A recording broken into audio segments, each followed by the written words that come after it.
para poder pagar os benefícios sociais para as pessoas. Concordo. Tu entendeu? Mas a gente não tem mais pessoas nascendo, cara. Nós estamos em déficit de nascimentos no Brasil. Peraí, peraí, você trouxe um dado econômico. Em termos econômicos, isso é bom. O quê?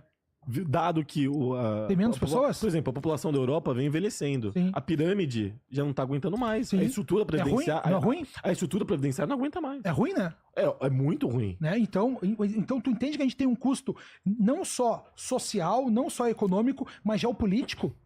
Pensa no Brasil sem pessoas, cara. Se a gente tá numa guerra, não tem jovens pra lutar. Cara, mas eu entendo essa questão. Não, eu entendo. Mas eu tô falando porque, de civilização. Olha, relações são boas pra gerar reprodução. Eu penso que não. Pra espécie humana. Senão a espécie acaba. A cultura acaba. Mas o que eu quero entender é, uma pessoa ela pode... O mundo no ocidente acaba. Vale a pena, o que eu quero entender, Conrado, de verdade, vale a pena uma pessoa, ela aniquilar a felicidade da vida dela em nome da espécie humana? É isso que todo vale a pena? Isso é imenso que a maioria dos homens fazem, cara. Vale a pena isso? Claro. E vale a pena isso? Mas você acha que vale a pena? Eu acho que o homem não tem direito de ser de uma relação de merda? Não, mas o homem, cara, o homem permanece no relacionamento mesmo ruim. Triste isso, cara. Mas é o dever, esse senso de honra que a gente não tem mais. Honra. Tem que ficar, tem que sustentar, tem que trabalhar, tem que fazer o melhor pra todo mundo. Ninguém tem dever de honra. ficar com uma pessoa que não quer. Não, cara. Nem homem, nem mulher. Ninguém tem dever. Ninguém tem dever, cara. Tem. Eu não acho. Você acha? Assim, não, eu sei disso, mas essa é a nossa diferença. Tu tá indo mais pro individualismo, que interessa é a satisfação pessoal da pessoa, do que tu pensar na sociedade. A gente tem o... Não, e eu penso em sociedade. Eu acho que é melhor em termos sociais também. Eu acho que é melhor em termos sociais. Sabe, ter mulheres que trabalham, mulheres que não dependem de homem. Tem uma parede existencial pra mulher mais que pro homem, cara. Quanto mais pessoas felizes, satisfeitas, é melhor pra sociedade. Mas é que é momentâneo. Mas é que é momentâneo. No long run, ao que você atribui a queda de fecundidade no mundo? Eu acho que existem vários fatores, né? Eu acho que existe o fator econômico, no sentido de que, enfim, os valores hoje de propriedades, de imóveis, aluguéis, enfim, são bem maiores do que há 40 anos atrás, há 15, 20 anos atrás. Existe também uma percepção de que um senso de responsabilidade maior, no sentido de uma criança é uma responsabilidade muito grande, e eu entendo que eu não quero ter uma criança porque exige tempo, exige abdicação profissional, exige abdicação pessoal, eu viajaria mais, eu cresceria mais profissionalmente, e aquela pessoa entende que uma criança atrapalharia nesse processo, que eu acho absolutamente justo, né? Então eu acho que envolve muito a questão do aspecto econômico, financeiro, né? E essa avaliação, e a questão do tempo, né? Acho que filhos exigem uma responsabilidade muito grande, e que bom que as pessoas estão tendo mais critério com quem, primeiro, no momento em que vão ter filhos, né, e quantos filhos vão ter, porque é muito triste, eu acho muito triste pessoas que têm 10, 15 filhos e não tem como sustentar essas pessoas, e não tem... Não, e eu não tô falando só de dinheiro, tá? Eu tô falando de apoio emocional, apoio psicológico, criação, pais presentes na participação, não só que banquem, mas que tenham participação na vida dos filhos. É muito triste que isso aconteça. Então eu acho muito bom que as pessoas levem mais a sério essa questão da fecundidade e entendam que um filho é uma responsabilidade tão grande, que não dá pra você ficar fazendo um filho por aí, assim, é torto e adoidado. O que você atribui à queda da fecundidade, Conrado? Não, mas o que a gente tem aqui, grande parte do que o Leonardo tá falando faz sentido, a não ser a parte dessa, que é um problema que a gente tem e que ele tá vivendo dentro dos males da modernidade. O principal deles é o hiperindividualismo que a gente vive também. Não, a minha felicidade é maior do que isso, eu preciso viajar mais, ter um corpo mais bonito, durar mais, ter mais alegrias, tal. Nossos pais nos tiveram em momentos de dificuldade, nunca foi fácil. O ser humano sempre foi feito para ter uma dificuldade de tentar superá-la. E aí vem a questão da felicidade, da catarse, que é a superação do obstáculo. Pô, vou ter um filho. O ser humano só se torna adulto quando ele se torna responsável por outra alma. Quando ele casa, tem que sustentar a mulher. Quando ele tem um filho, ou tem uma mãe doente. Ali ele faz clique na tua cabeça. Faz um clique. É inacreditável, cara. Faz um clique. Pim. Isso vai acontecer com a imensa maioria das pessoas. Hoje acontece cada vez menos, porque nós vivemos num mundo onde a tua felicidade individual, que é o hiperromantismo, acabou pesando muito. Isso tem um custo muito grande, porque a frustração acontece, a grande solidão das pessoas é a partir dos 40 anos, 40, 45 anos. Ali é que faz falta um filho, ali é que faz falta uma rede de proteção. Teus amigos começam a morrer, muito provavelmente já não tem mais pai nem mãe, e ali vem a solidão. Ali vem um sofrimento cada vez maior. Tudo isso aqui no mundo que a gente está falando, numa busca de um hedonismo momentâneo, traz ali adiante mais sofrimento, mais dor. É por isso que a gente tem cada vez mais o consumo de drogas, cada vez mais de drogas, quando eu falo aqui, de remédios, tarja preta. É por isso que cada vez mais nós temos a infelicidade das pessoas. É por isso que cada vez mais a gente tem suicídio.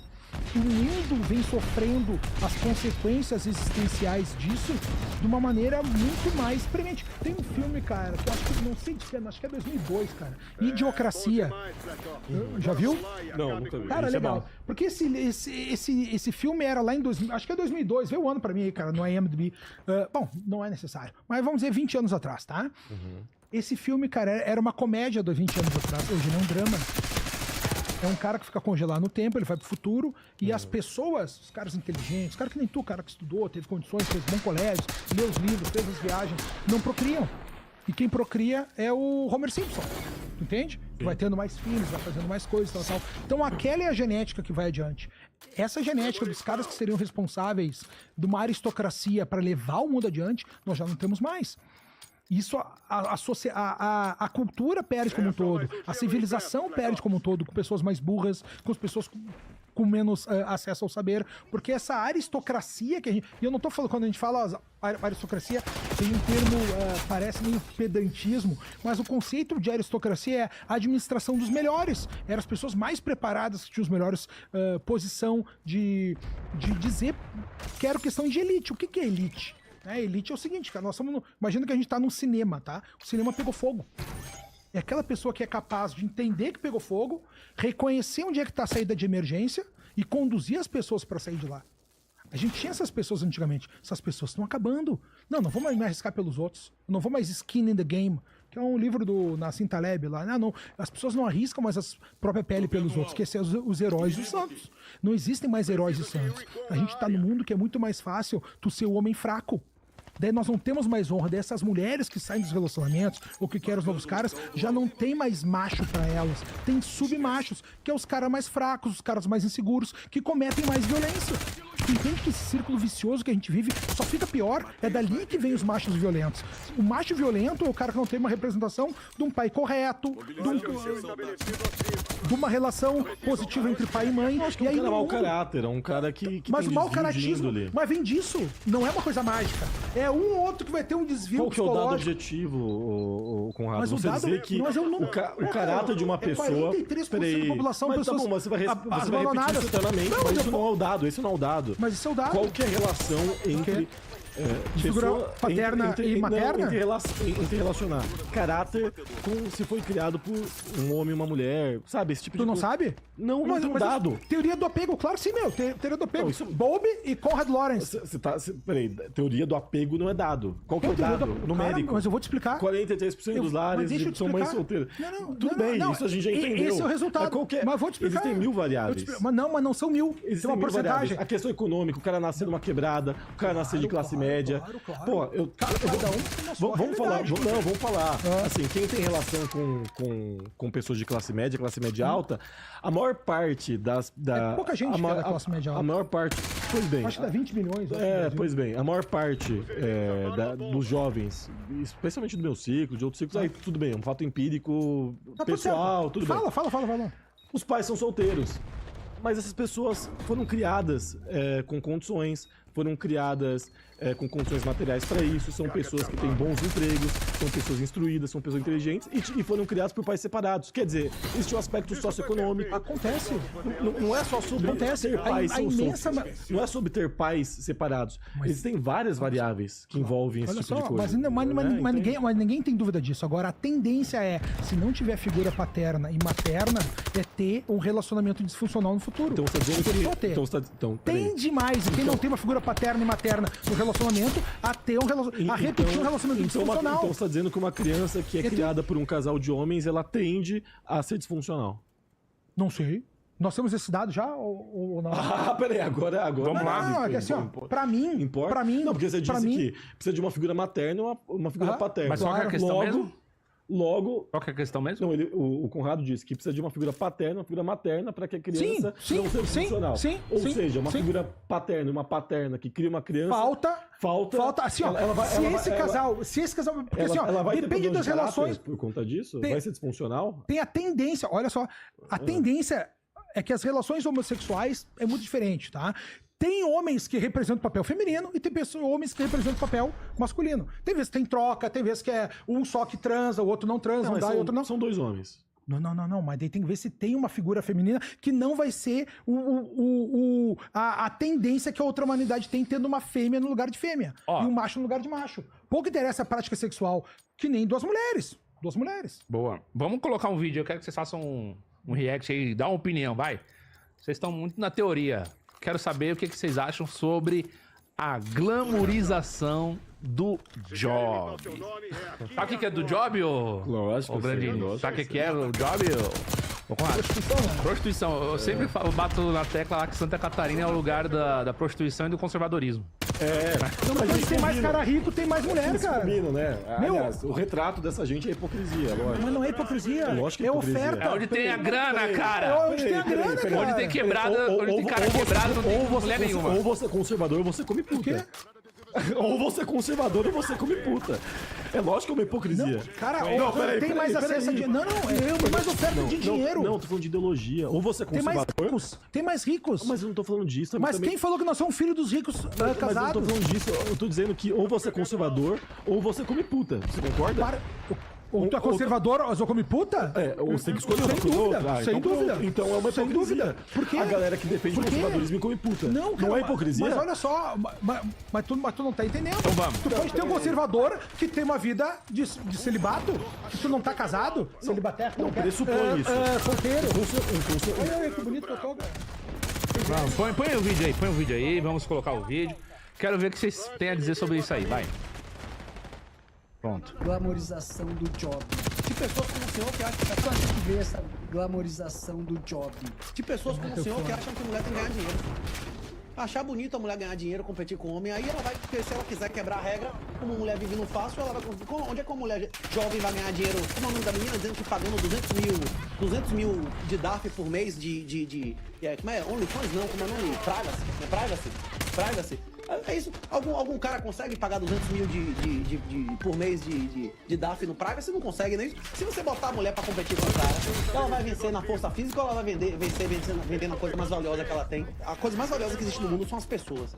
E a coisa mais valiosa que as pessoas podem produzir é o homem fazer trabalho de homem e a mulher fazer trabalho de mulher. A nobreza, ela vem de sangue, não é isso? O trabalho de mulher é sangue de ímen e de útero, não é isso? Que ela vai ser deflorada e ela vai misturar seu sangue com o do seu marido.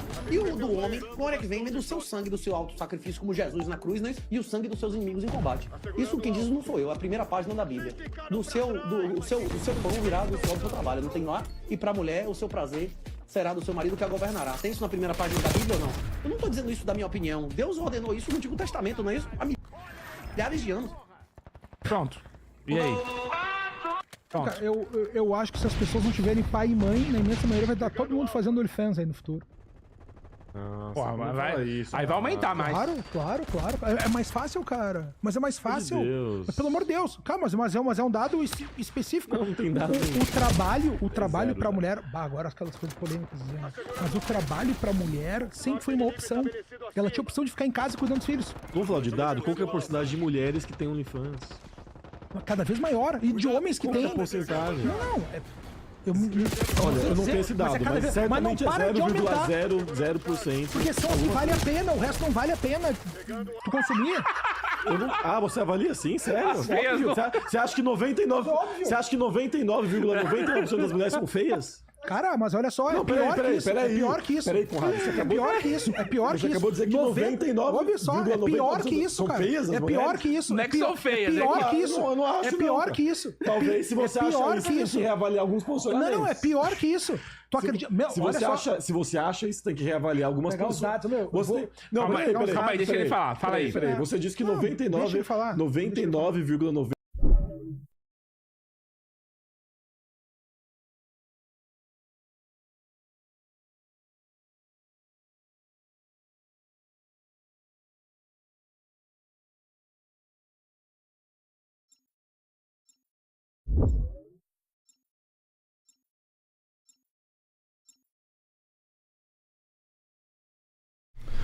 Welcome to the Whatever Dating Talk podcast, where we try to make sense of the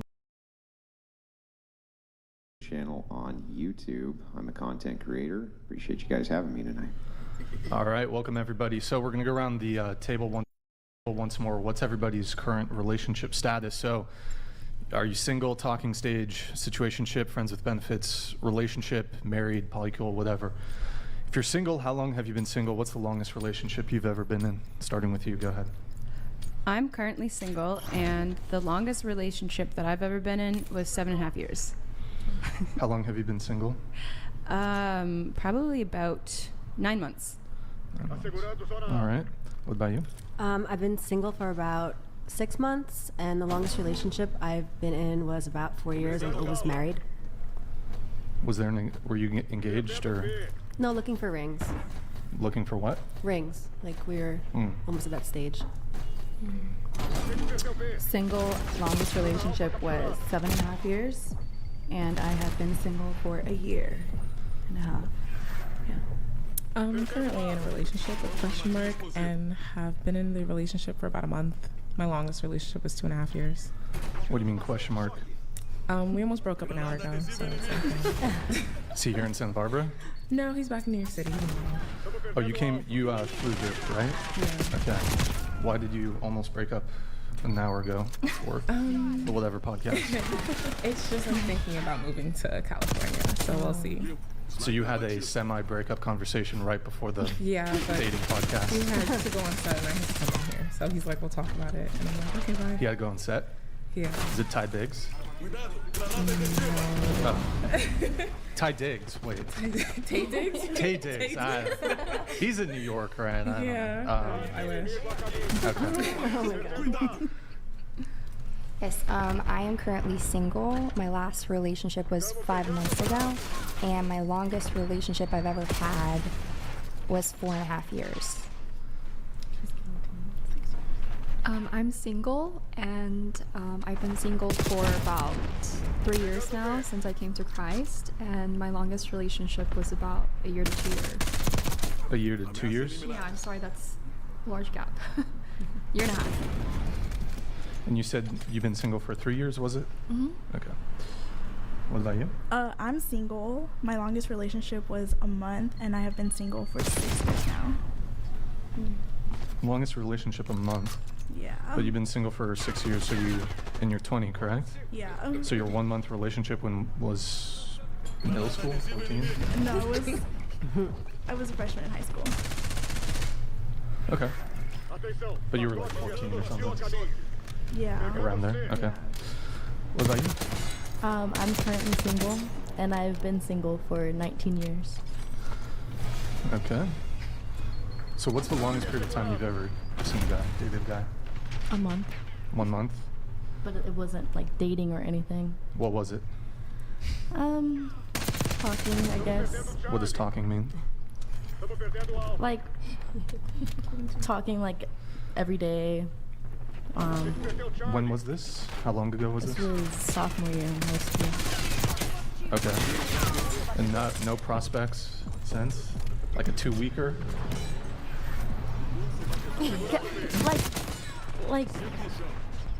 No, nothing serious. Nothing serious. Okay. Yeah. What about you? I've been single for over a year. My longest relationship was 5 years. All right. Andrew, what about you? Yeah, I've been married for well over a decade. Okay, cool. So, good jumping off point is maybe you've seen the show before. Maybe you've seen clips from Andrew over there, who's on the monitor.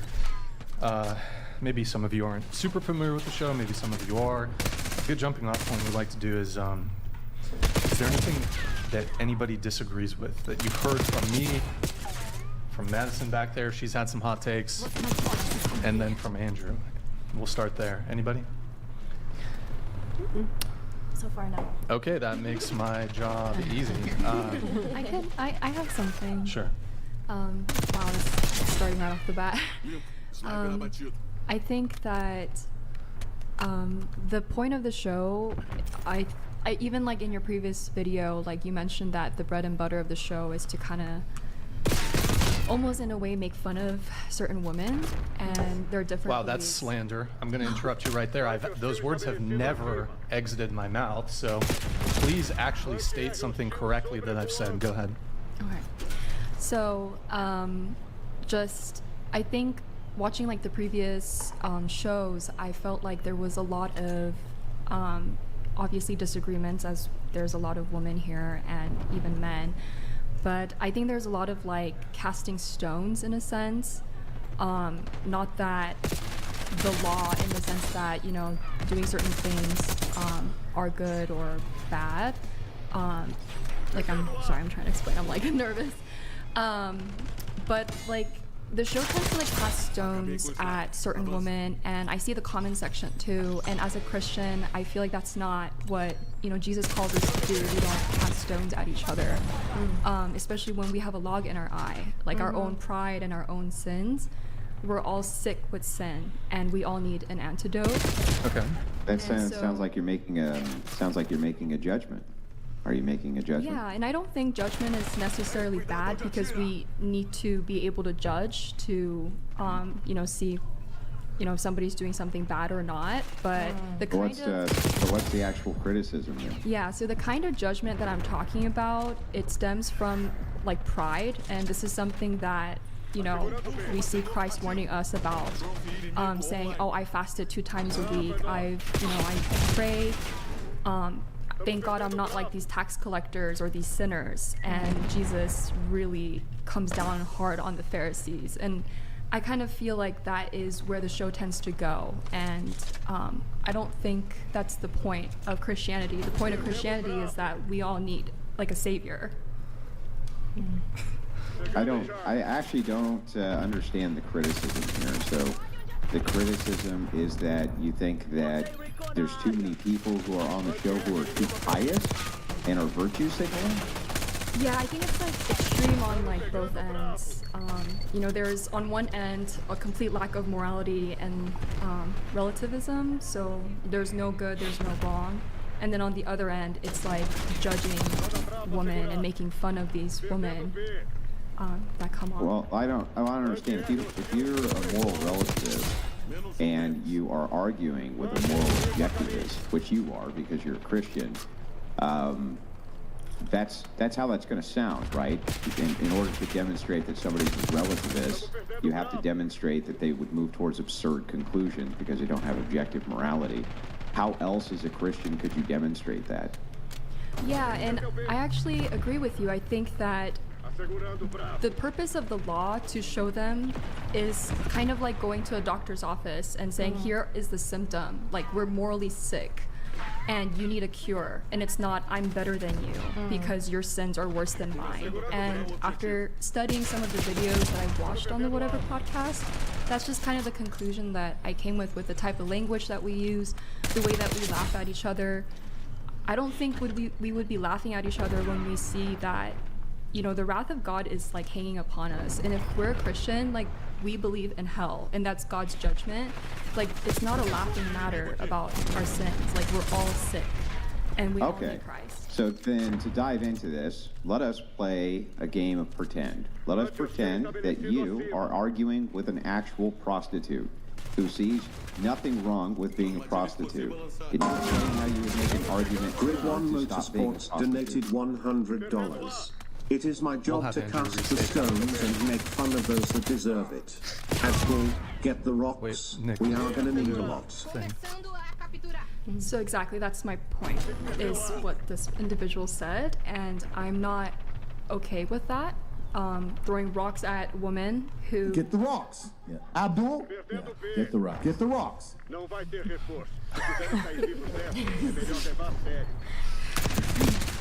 So that's my point right there. And Andrew, did you want to restate your question to her? Yeah, if you're arguing with a woman who's prostitute, you don't agree with prostitution, can you explain how you would make such an argument to them?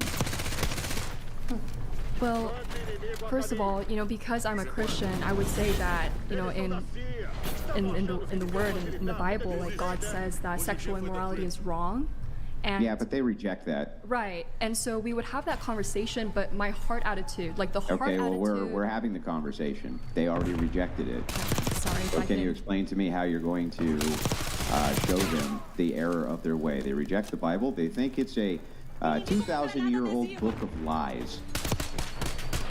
Yeah. May I say something? Okay, Yes. so I was actually a prostitute. I've been in the adult industry, and I was also a dancer. And so I had a divine encounter with Jesus last year in May, and this is how I presented it. I was like, God of the universe, reveal yourself to me. And then I started having a series of dreams and visions of Jesus Christ. And, you know, God sanctifies you. The definition of sanctification is the process of becoming more holy. Sometimes things change overnight. Sometimes things change gradually, you know, because everyone's different. God has different timing of healing and revealing things in accordance to what you can handle. And so that just exhibits his grace and his love and his mercy towards us. His mercy. Yeah, I get and his- it, but they're going to reject all of that because they're relativists and they don't believe you. They think you're delusional. Right. And like I said, you know, like talking to these women and saying, hey, like this way, like we've been there and it's wrong, it's sinful, and it's against, you know, God's goodness. It's, you know, just stating his glory, but he loves us and he died for us on the cross and he resurrected so that we can be born again and have new life. And what Righteous Muffin is saying in the comment section is that what I'm saying is that we, you know, devolve into degeneracy. That's not what I'm saying, because that's why Christ came to save us. He came to make us a new creation by just believing in him. But what I find is that the podcast often is using the law a lot to just condemn, and not giving the cure, which is Christ Jesus. Law? What do you mean law? Like, for example, like what he was saying, like prostitution is wrong. Like, of course, like we can say prostitution is wrong all day, but we're not presenting the cure to the prostitution, which Yeah, would but you not have lead us to into deconstruct a degeneracy. person's worldview before you can replace it with something else. So if you have a person who's a nihilist or a moral relativist, don't you first need to disprove that their worldview is correct before you can move into giving them a new purview on that? Yes, I agree with you. And I'm not arguing about that. I think I don't think you're understanding what I'm saying. I'm talking about like the heart. I think I am. behind- Do you mind if I take a stab at steel manning your position? So I think that what your position is that you think that what's going on when people are having these discussions on this podcast is that it's falling short of the glory of Christ from your perspective, and that everything should be given through that purview. My counter to this is to say to you, and forgive me, is that correct? Is that what your basic position is?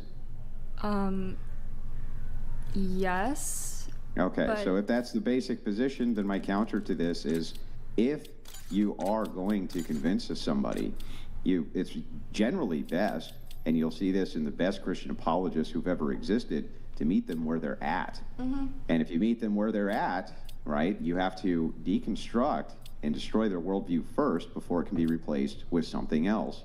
And it can look brutal, and it can look uncomfortable, and it can be not a lot of fun, and it can look like there's judgments and things like this. But I think that if that was not what was going on, that guys like Chase, guys like myself, we would not be on the podcast, because we're able to give significant pushback to these other worldviews if it comes up. That doesn't mean we have to be mean to anybody, right? Yeah. But we still do have to provide pushback, right? Don't you think? Yes, and I absolutely agree with you. And Andrew, I don't know your heart. You know, I agree with you that we need to meet them at their worldview, because there's a lot of people who tell me like the Bible is not a credible source for me because I don't believe in the Bible. And so yes, we should absolutely meet them, give the evidence. But what I'm talking about is something let's say like Righteous, the earlier donation, he was like, cast the stones on these women. Like, I'm talking about that heart posture. I'm not arguing against what you're saying. I'm actually agreeing with you, but I'm talking about the heart issue behind condemning Yes, people. but what I think is that simply pointing out sometimes to entitled women that they're wrong will give the appearance that you're casting stones when you're not. But just pointing out that they're incorrect or what they just said was absurd, or even just laughing because they said something so absurd, I think that can give the appearance that you're casting stones, even though you're not actually directly doing it. That's my position on it. Grid One Motorsports donated $100. Dear, we do not default to degeneracy, however degeneracy must be shamed. God is merciful but as righteous anger when there is sin. It is a sin for you to enable bad behavior. Please do better. Yo, Grid One Motorsports, thank you for that. We're not going to linger on that for too long, but so it was an interesting conversation. I appreciated having it. Yeah, and I mean, if I can jump in really quickly on it, where that sort of stemmed from was you said that, well, you thought that I said that it's the bread and butter of the show. To what? Yeah, so basically there was a woman on one of the shows, and forgive me for not remembering her name, but she said, oh, I didn't know that this was going to be like a you versus us like debate. I thought it was just going to be like us having a conversation, not just like you guys, you know, and then all the insults that were thrown at them. And you said, well, that's like the bread and butter of the show. And so, yeah. And which girl was that? Which episode was that? I think it was like 2-3 videos ago. I'm sorry, I don't remember like the title of the video. Oh, I think it was actually a show that Andrew was on. I think was it with the two black, the Gobbler? Yeah. It was the Gobbler, right? Yes, that was yeah, the the one. Gobbler. Andrew was there, and I think so. She came on the show, and I think she said something about, oh well, I thought we were just going to share quirky dating anecdotes, and I didn't think that we would be having these sort of heavier discussions and debates. And I think I said the debates were bread and butter, but and perhaps she included, well, I wasn't expecting X, Y, Z. So I think you mentioned, you know, the mocking the women, but I've never, out of my own mouth, ever said that the bread and butter of the Whatever podcast is mocking women. The bread and butter of the Whatever podcast is having oftentimes adversarial conversations when it comes to dating topics, culture war Dr. shit. Navly donated $100. Humor is very powerful tool to lower defenses. Ridicule is beneficial in loosening the grip of evil on an individual. It is fine to use humor as long as one is not destroying another's humanity. That's a very good observation. And I couldn't agree with that super chat more. So I think that I do remember this panel as well. And she was basically complaining that she felt like the conversation was getting too heady. She thought it was a little too sophisticated for her. And actually, we turned the rhetoric back because of that to try again to meet her where she was at. So I don't feel like anybody's humanity was being attacked that episode, that's for sure. And we had some pretty good conversations in that episode, in fact.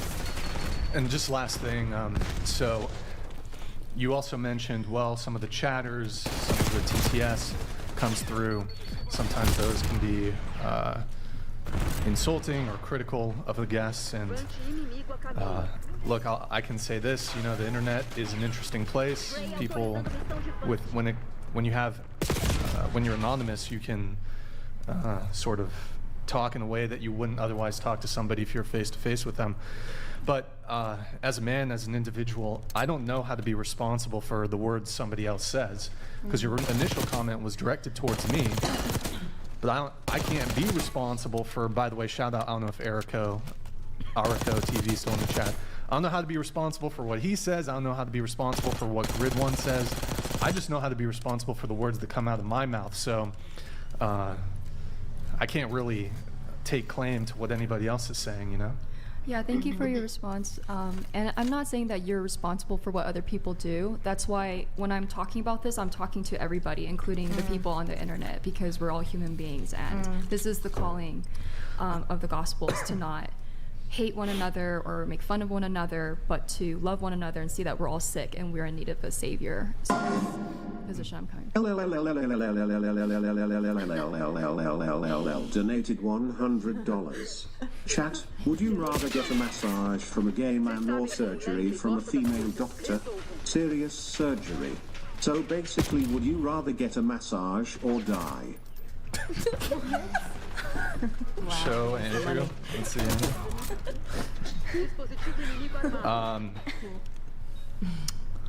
Wait, did you ask me? Yeah, what do you what would you prefer?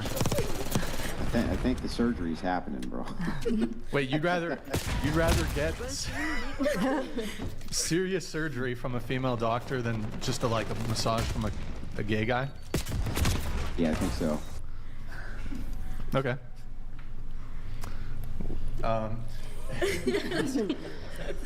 Can I say something? Sure. Can I ask why? Why what? Why? He would rather get surgery than a massage. Oh, you're asking to Andrew? Yeah. Well, it's not that I'd rather get surgery than a massage. That wasn't the question. The question. Oh was, wait, would I maybe rather we get don't go there. surgery? Maybe we don't go there. Okay. Let's not go Okay. there. She's looking for something. Okay. By the way, I do want to mention on our last show, we ended the stream. There were a couple. It was $50 Streamlabs donations that came in.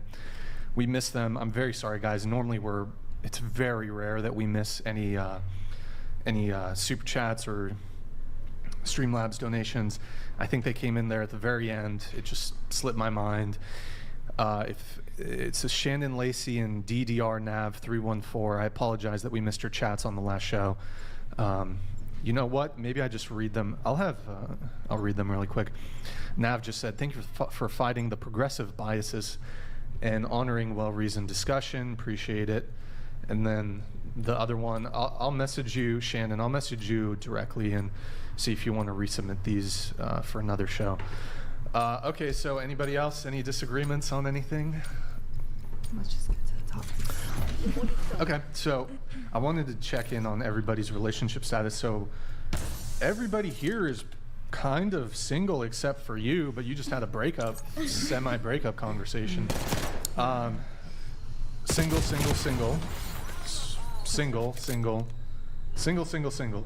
Okay. So what does being single actually mean? Because I mean, a lot of you guys are you've got some attractive people here at the table. I'm sure there's, some guy in the picture, maybe multiple guys in the picture. So you said you've been single.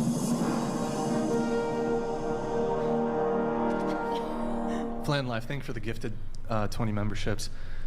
Actually, really quick, why don't you pull up Righteous Muffins? I'll read this one really quick. Actually, who here has a good... Can I have you read it? I'm trying to save my voice here. If we don't judge others and try to change their way, do we just let society devolve into degeneracy? How do we ever get people to change their ways? Do we just love the degeneracy away? That might be directed at you if you want to quickly respond to it. Yeah, that's what I was saying earlier, is that what I'm saying is not that we just let people in their sin. Jesus called us to repent of our sins, and repenting means, the Greek word is metanoia, which is to change your mind to believe in Christ. And the way that we believe Christ and get saved and actually start obeying God is not to try to obey the law to get into heaven or to have a relationship with God, is to just believe that he did the work for us, like he finished it on the cross. Oh, sorry, did you want to keep going, or was there more? Yeah. That sounds like sola fide to me. Say that again. Is that sola fide? By faith alone? Sola That's fide? correct. And then the fruits come as a result of the faith, genuine faith. People will bear fruit. So for example, Cheyenne's testimony was that she was working in the industry, so was I. I encountered Jesus, I repented of my sins, I believed in Christ, and I got born again, and now I am a completely different person, and I take no credit for that. It's God and God alone for that radical change. He didn't just change one view or two views, he changed all of me. Well, this is going to be an interesting round table tonight, I can already see. Okay, all right. So going back to the single stuff, so you've been single for 9 months. Some guys in the picture though, right? There's been a couple. Couple guys? Maybe. What about right now? There's a guy that's like long distance. I don't know what to say about it, but we're just talking. Okay. And you do OF, right? Yeah. What kind of content are you making? Is it Solo content, BG, GG, It's like all of it. BBG, Yeah, it's like triple X. Yeah. BBBBG. All of that stuff. What's have you done any traditional adult content? Like mainstream? Yeah. Not yet, but Brazzers wants to work with me, but I haven't done mainstream. Okay. Do you have like a shooting partner that you work with? For I BG did. content? I did. It was my ex-boyfriend. The one from 9 months ago? Yeah. Okay. Why'd he dump you? He didn't dump me. Oh, whoops. We mutually split up, but it just wasn't working for many different reasons. Not because of what I was doing for a living. It was like what he was doing for a living versus what I was doing for a living. What was he doing? He's a weed grower, and I was gonna join him in that. I had an intuition it was drug related. Ah, that's funny. It is. Okay. Okay. Wait, actually, I have quite a few threads I want to go here. Just going around the table, why did your boyfriend dump you? Your last boyfriend? I chose to just walk away from the situation. It wasn't right for me. Oh, you ended it. Okay. Twice. The last 2 guys I dated, I ended. Why did your boyfriend dump you? Your last boyfriend? I left him. What a projection. I'll get one. Jock Kibbles donated $100. Daddy Brixham. Long time listener, first time donator. For the cute Christian Asian girl. I am a 30 Christian from Oregon who makes over 6 figures. Could I fly you out for a date? I can send a pic.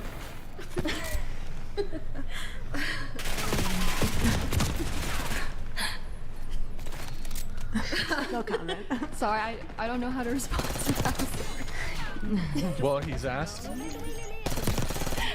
if he could fly you out to Oregon. Jake, what other details do you need to know? Height? Do you need to know his height? Height doesn't matter? No. What if he's like 4'11"? Hey, if that's what God has for me, that's fine. Okay. Just, you know, I'd like to talk a little bit more of theology and like what your beliefs are. And get to know you. Wearer of Wives donated $100. Love the show. Why not ask girls to rate themselves on the wife scale as well as the regular hoe scale? Too many rate themselves as a 10, but it's not the wife scale. Okay. Well, fuck it. We'll come back to the single relationship stuff real quick. What do you rate yourself on a scale of 1 to 10 on the wife scale? Like how? 0 being not wifey, 10 being wifey. 6. 6. 10 and 10. 10 and 10. Okay. 9.2. 9. 8 out of 10. I'm still healing. I'm gonna abstain from rating myself.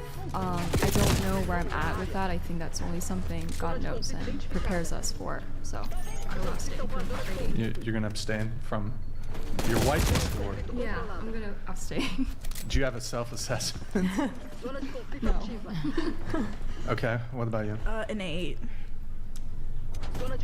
I'll give myself a solid 7. I would say 5. Why 5? There's things that I need to work on that I feel that I can value myself and then I could value my partner. Okay, interesting. 5 on the wifey scale. Andrew, what are you on the wifey scale? I guess I would be a 0. But my wife is 10 on the wife scale. Oh, there you go. There you go.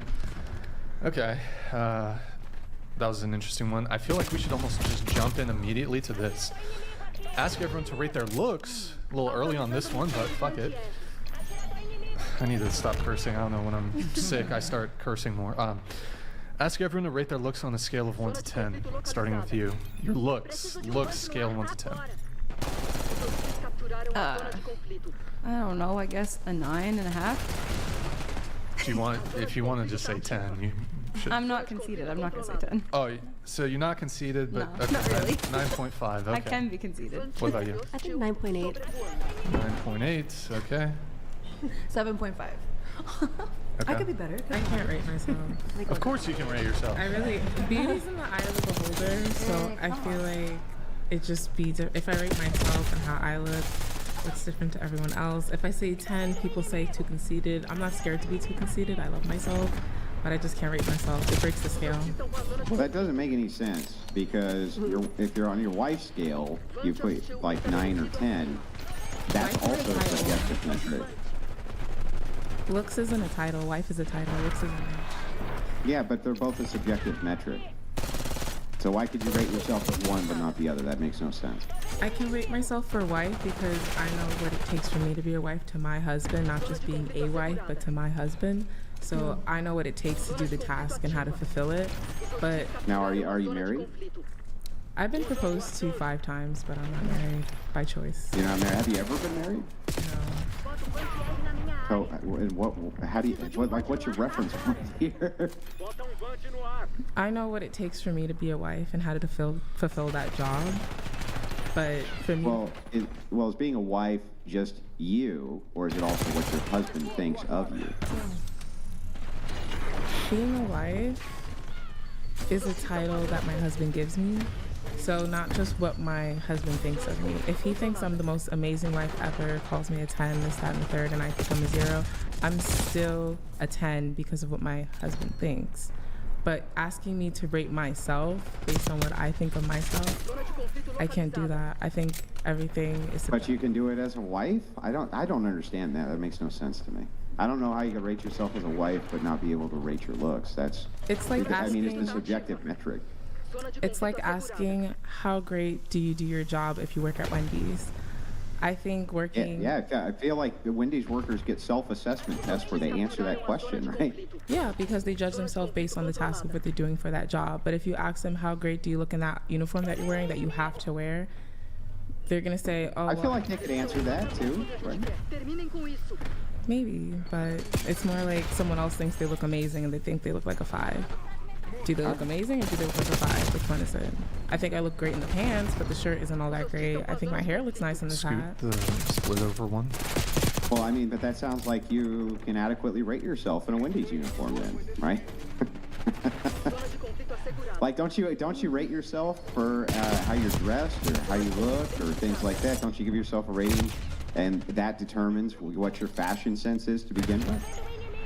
I don't rate myself. I think if it looks great, it looks great. If it doesn't, it doesn't. I take it off. Yeah, but if it looks great, great being high, like 8, 9, or 10, and if you think you look great, that being high as in 8, 9, or 10, which of those ratings for great would you give yourself?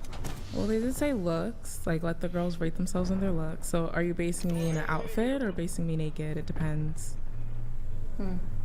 Well, no, I'm not basing anything. It's a self-assessment. But I'm saying that clearly you can assess yourself because you do it all the time. That's how you know what hairstyle you use, what makeup you use, what dresses you wear, all of that.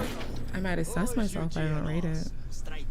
Well, right, but if you were to take that self-assessment and give a rating to it, what would you rate it? That's the question. Infinity breaks my scale. Okay. So like 10. Yeah, I think we just put down a 10 for that. Go ahead. Okay. We are fearfully and wonderfully made. God is the potter of clay. LeBron Asons donated $100. Left to right rating, Fire Crotch 5, Mini Torta 4, Large Torta 3, Christian Asian 7, Crazy Thought Christian 4, Chichi Negra 6, Tiggle Bitties 7, Full Sleeve of Thought 5, Small Bitty of Thought 4. No wives. No wives, okay. Wow. All right. I think you were responding. Go ahead. Respond to that? Yeah. Oh, well. No. Just the initial question. So scripture says we're fearfully and wonderfully made, and God doesn't make mistakes. He's the potter, we're the clay. I believe everyone's a 10 out of 10. And your husband or your wife will think so as well, because God handpicks them for you. Hold on. I don't think I've ever heard that one. Everyone's a 10 out of 10? Yeah. Yes. Everyone's a 10 out of 10? Yes. So when you look at somebody, you make no differentiation when it comes to, you can't determine between, say, 2 people if one is more attractive than the other. You cannot make that determination. I could see how the world views them, but since I'm filled with the Holy Spirit, I see a person's soul instead of their flesh because I'm born again. So I have a different lens. Well, use the lens of that the world uses? I don't want to. Why not? Because it's not good. My intimacy and relationship with God is worth more than lowering myself back to where I used to be. So when it comes to dating, you have no regard for the person's physical appearance? No, I don't. Zero. Not anymore, I promise. Not anymore. I've dated fat, skinny, tall, short, all races. It's the heart. Yep. How tall was your last boyfriend? 6 foot. Oh, that's interesting. How tall are you? 5'9". So only 15% of men in this country are 6 foot or taller. Maybe it's just happenstance that you ended up with a guy who is above average in height, but God wanted her to have a 6 foot tall man, I guess. Okay. Right? Is that? I mean, this is the thing. The statement you're making is actually absurd. That is not a Christian ethic to make the determination that you can have preferences for attraction. That's ridiculous on its face. Where on earth did you come up with this other than headcanon that you being a Christian means that you can't have preferences for what you're attracted to? Yeah, I understand what you're saying. I'm just saying for me, I don't have preferences. Like, I know some people might prefer. There's nothing wrong with having a preference. The way that I've always been, even before being a Christian, I've dated, Asian, white, tall, short. My first boyfriend was Asian. He was 5'7". That was my first love. What do you have to say about Asian people with that statement? I would just You're almost trying to say that it's almost okay, so like look, let's just make it super bigotry. Easy. Do you want to have children? Yes. Okay, so would you date a man who could not give you children?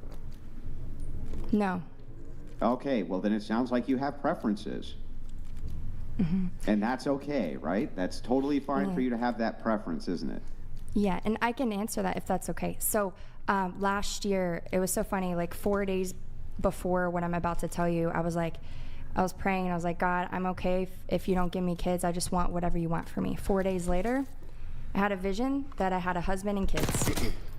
What? So that's my... Go into the Asian thing a little bit there, because you said, I even dated an Asian man. What do you mean by that? Well... Do you think that Asian men don't compare to... No. Well, that sort of sounds like what you're saying. I guess I was using the comparison. Well, for one, I'm half Asian, okay? So, but two, it was fresh in my mind because I know he's shorter than the 6 foot man. Grid One Motorsports donated $100. If everyone you date is a 10, you should be a wife already. The amount of Delulu is epic. I thought I was going to take it easy tonight, be chill, but I can see we need all the smoke. Prepare yourselves. You have invoked his wrath. Yes. You've invoked Grid One Motorsports wrath. Watch out. Okay, so the rating thing, are you just not wanting to do a rating? You said everyone's a 10, so I assume you're saying that you're 10 out of 10. Okay, you're a 10 out of 10. Yes. Everyone's a 10. Yes. So if I showed you, say, a picture of Brad Pitt when he was young, and then a picture of Donald Trump currently. I don't know where maybe you're a fan of Donald Trump. How about Joe Biden? Because I feel like maybe you lean a bit more conservative. Am I right? Conservative? I would say so. Lean more towards, All right. Who would you say, in your view, would you prefer dating just based off of their level of attractiveness? Joe Biden or Brad Pitt when he was young? You wouldn't have any preference? I've never had an age preference. I've dated younger than me, my age, and older. Just looks. Just looks without the age. Joe Biden, this is like a Benjamin Button thing because I'm bringing Brad Pitt into this. So just assume their age is the same, but their it's a age Benjamin is the same. Button thing. Sure. Oh. Age the same. Brad Pitt, young, how he looked when he was young. He's still an attractive guy. Versus Joe Biden. Who's ever a believer? That's my answer. That's not the question. They're both, okay, great. They're both believers. Thank you, Andrew. You made it easy for me. Oh, At that point, I would just pray, and then God will tell me which one. I rely on God to tell me. Oh my God. Wait, hold on. I have something. Do you rely on, hang on, I gotta ask you, do you rely on God to tell you if you like pepperoni on your pizza or not? Well, we'll come back Mr. to it. donated $100. Thank you, Mr. Monica and God Bree, gave this you is attraction? Julian Gutierrez. Please give my info to the beautiful Asian honey, you're right. Yes, the one with the helmet, and you can the one with the tattoo. I like E. She's not your type, bro. Oh, is this like a friend of yours? Or? But I asked a question. Don't you think that God gave you attraction, like that's a gift from God to be attracted to somebody looks-wise? Or looks are a gift from God as well? Wait, do you want to answer that really quick? Then, Andrew, you had your pepperoni thing. Yeah. Yes.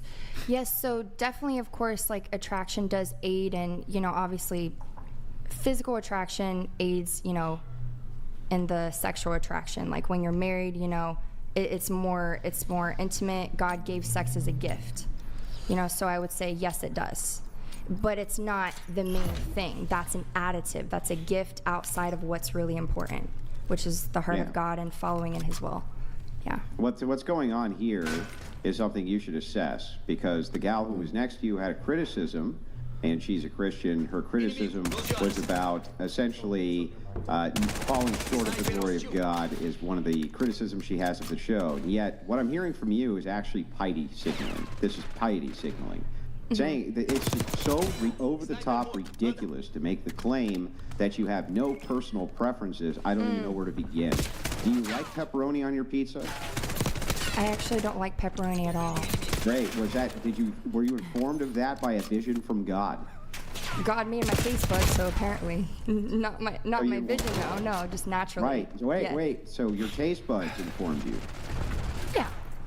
Okay, got you. So when you are attracted to a person, how do you know that that's God telling you that you're attracted to him, or if it's you telling you that you're attracted to him because of your own personal preferences? Right. That's a really good question. So this is one of my prayers, and I'm just going to be bold and say it. One of my prayers is, God, I surrender my attractions to you. And I'll tell you, when I first started praying that, the way I was attracted to people changed.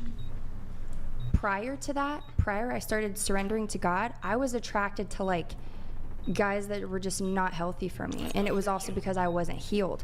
The more God heals you, the more you're attracted to healthy.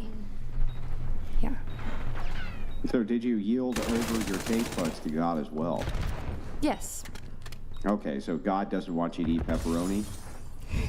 Apparently not. It doesn't taste good. Hey, that doesn't sound slightly ridiculous to you? No. No. It's not at all. So you yielded your taste buds over to God? Yes. God doesn't want you to eat pepperoni? Right. Right? If that's not your taste buds, that's God doesn't want you to eat pepperoni. Yeah, I'm sure. I think God works in everything, every little thing. Yeah, like your desires, your emotions. Yeah. Okay. Yeah. We can come back to this, otherwise we're gonna bog the panel down with it. But what you're saying is ridiculous, and I can demonstrate to you why. Is Brian gone? We got a few minutes then? Okay, great. So the question becomes, right, you are supposed to have your grounding in biblical belief.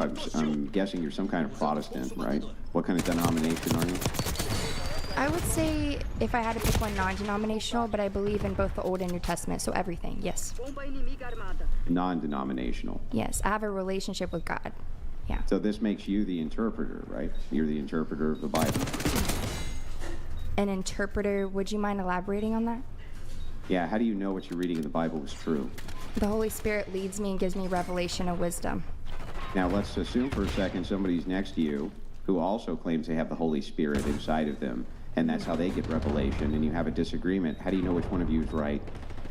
Ooh, I love this. I love your question. So, of course, that's happened, and I've had, conversations that got heated, but also, God's really worked in me, and it's okay to disagree. Some people don't agree. Well, it's not okay to disagree. Only one thing can be right. Two things can't be right. Mm-hmm. Two interpretations can't be right. Only one can be right. How do you know which one's right? So if you're talking about conviction is different than everybody. For example, I got convicted personally. I can't drink at all because if I do, I won't just drink one. That's my own conviction on drinking. Another Christian could drink a shot and they're done, and they don't feel any conviction from God. So conviction. That's not answering my question. My question again is that if somebody's next to you, if the gal who's sitting next to you right now claims that she has a vision from God and interprets a text alternative to how you interpret the text, how do you know you're right? Honestly, I wouldn't ask that question. I would hear her out, and then I would ask God. I'm like, God, why did she tell me that? Are you trying to tell me something? I think it's to make sure that pride doesn't enter your heart, especially as a believer. This does not answer the question. I'm glad that you would say that. How would you know you were right? Because I trust that God will let me know. And that God is always going to, so you're always going to be the one who's right then. Because God's always going to tell you. So if somebody else says that they have the power of the Holy Spirit inside of them, they've experienced the same revelation that you have. Okay? And then whatever it is that you think God says to you, you're the interpreter. You're going to have the correct interpretation no matter what, aren't you? For my life. For me, it's not my job to worry about everyone else. That's God's job. It's my job to control what I can control and what he tells me. I thought your job was to make disciples of the nation. Yes, and love and truth. Okay, well then you do have to worry about what your neighbor's doing and what everybody else is doing too if you want to make disciples out of them, don't you? Right, without judgment, but to exhibit the forgiveness and grace of Christ, which is what she was trying to say earlier. And you can do those things. They're not exclusive to each other, right? Or exclusionary to each other. So the question becomes again, how do you know that you're giving them the right interpretation other than because you think so? Just keep seeking the Lord and he'll reveal it. That's all I know. And what if they reveal it, he reveals to somebody else that your interpretation is wrong? How do you know you're right? Honestly, it's faith. It all boils down to faith on the things that are not seen but hoped for. That's the definition of faith. Well, I just want to let you know that by this example, you're essentially saying that you're the ultimate arbiter of God's word. You, personally, you are the ultimate arbiter of God's word. Well, you have to be, because anybody else who has any sort of different revelation than you do about the scripture that you read, which is alternative to it, you're going to believe your interpretation. This means you think that you are the ultimate arbiter of God's word. So I have spiritual mothers and fathers from my church that they mentor me. So I don't know everything, of course. Like, I'm still going to grow. There's so much wisdom that I don't know. So I'm not saying that I know everything, but I know enough for today. That's why God says he gives us our daily bread. So someone else's revelation on something could be different than mine, but God knows what we need. And like you were saying, he comes to us where we're at. So I'm not saying that I'm Jesus. I follow Jesus. I'm a servant of Christ, but I am not him. And if one of those spiritual mothers or fathers inside of your church has a different spiritual revelation than you do when they're interpreting text, how do you know that yours or theirs is right? We have faith, and if you seek God, the Bible says if you seek God, you will find him. Period. That's the answer. Hold on. It takes faith. So everybody's a 10. Amen. Come on. Everyone's a 10. I don't know if you actually answered. Did you ever answer my question about the Brad Pitt versus Joe Biden thing? You said if they're both. Is everybody equally attractive? Just be honest. That's like an answer from God then, right? Like whoever you're attracted to. Like whatever. She's not. She doesn't feel any physical attraction. So I'm asking. For anybody. Because everybody's equally attractive in her eye. Everyone's attraction works differently. I think we need to note that You as said well. everybody's a 10. Right, yeah. Because we're all made in the image of God. I truly believe that. I truly believe that. That's my heart. Yeah.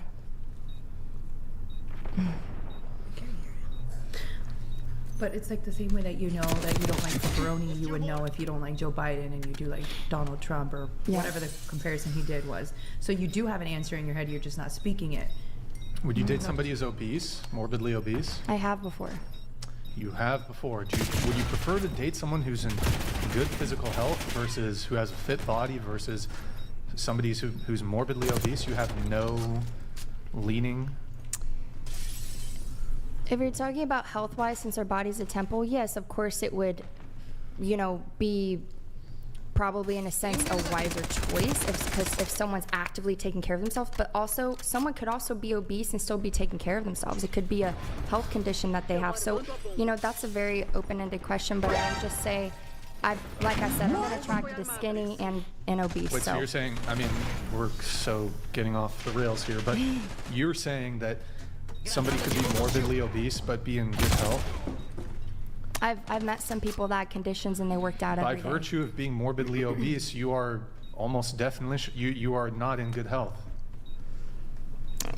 That is a being morbidly Didn't they obese take is the not healthy. Healthy people on Noah's Ark to like, right? Like the strong, certain animals, certain things. Wouldn't God want you to date a healthy person, not an obese person, for yourself? Yeah, so, yeah, I see what you're saying. So basically, I've met a couple people with conditions, and they would work out every day. They ate actually healthier than me, but they were still big because of the conditions they had medically. So that's what I'm referring to. There's a difference between like someone, you know, eating a lot and getting, you know, obese because of their diet strictly, and they don't care about their body. And there's a difference between someone having a condition and then being obese because, and they're doing everything in their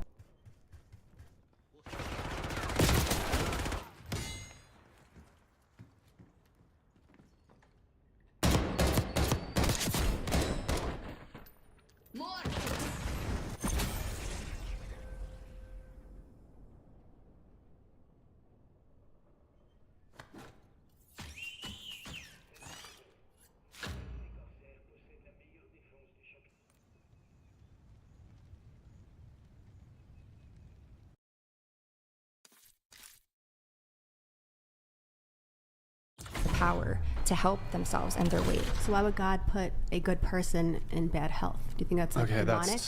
Ooh, that's a whole thing. That's a whole thing. Hang on. Maybe let me try this from a slightly different angle, from your perspective, the best that I can. I think there's. So assume for a second that you have preferences, but through faith, you're able to ignore some of those preferences for maybe things you think are great or good, like virtue or personality or things like that, right? Would that be more accurate to say? Yes, I'm definitely attracted to the personality, the way someone speaks to me, the way their heart is, because that's part of their soul. Yes. Yeah, gotcha. Okay, so you're able to ignore possibly some of the alternative Devon Malik physical donated $100. Only Andrew can take a 1 to 10 rating question and turn it into dressing down all of this woman's beliefs. Imagine if you had just said a number, then thousands of people wouldn't be questioning your faith. Anyway, well, I'm not questioning her faith, to be fair, at all. That's not the intent, but we're going to have theological disputes. That's going to happen. So, yeah. But that aside, Grid One Motorsports donated $100. God gave you free will for a reason, and you seem to be completely ignorant of not only His holy word but also your place in the world. You need a new church, and you need to take accountability in life. So back to this, if you're able to ignore physical preferences that you might ordinarily have for these other things, I think that that's fine, and that's a fair argument. Yeah. But you would still admit that you do have some physical preferences. Well, I definitely like feel attraction, you know, after I like someone's personality. I'm like, oh wow, like your hair is nice, your skin's nice. Yes. Right. But that's not the initial. So I guess if we're just judging on rating, just asking you to take the preferences for what you would consider physical attraction and only that, and give us the rating that way, rather than the alternative of trying to mix a holistic of a person in. While I can understand that in some cases a person's personality may make them more or less attractive to you, you can also include that metric for yourself in a self-rating system. So you could say how attractive you think you are and base all of that on a holistic as well. Like she was saying, beauty is in the eye of the beholder. Everyone's going to think differently and have a different view. You're the beholder right now. That's why we're asking you what you think about you. Yeah, I gave you my answer. 10. Yes. Okay.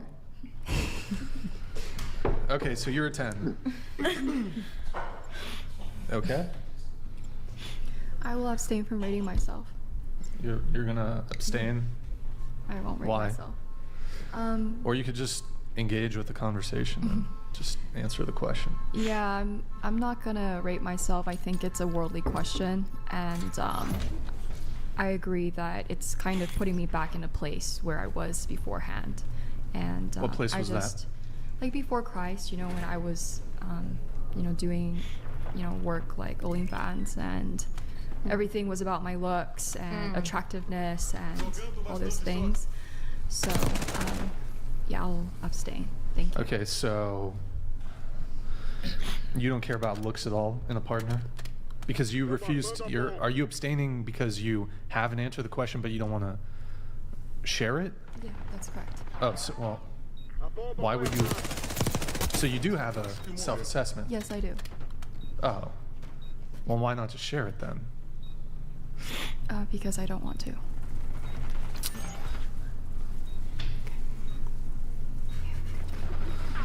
Okay. Do you care about looks in the partner? I will abstain from answering. Bro, you've asked to come on a dating podcast. Why would you abstain from answering such a basic question? I'd be happy to answer like other questions I'm comfortable with. Why would you be uncomfortable answering if you care about physical appearance in a partner? I don't understand at all. I'll give you the, if you don't want to rate yourself, that's fine, but you can't even state whether you care about physical attractiveness or not? Yeah, I just would rather not answer the question. I think there's been some other women on here who abstain to answer as well for their personal reasons, and I have mine. Well, I don't know of one who has abstained from answering whether or not they have a preference of being physically attracted to somebody else. I'm not sure I've ever heard that abstain from. Never heard like it. Like Brian says, it seems perfectly reasonable if you want to abstain from answering that question about yourself.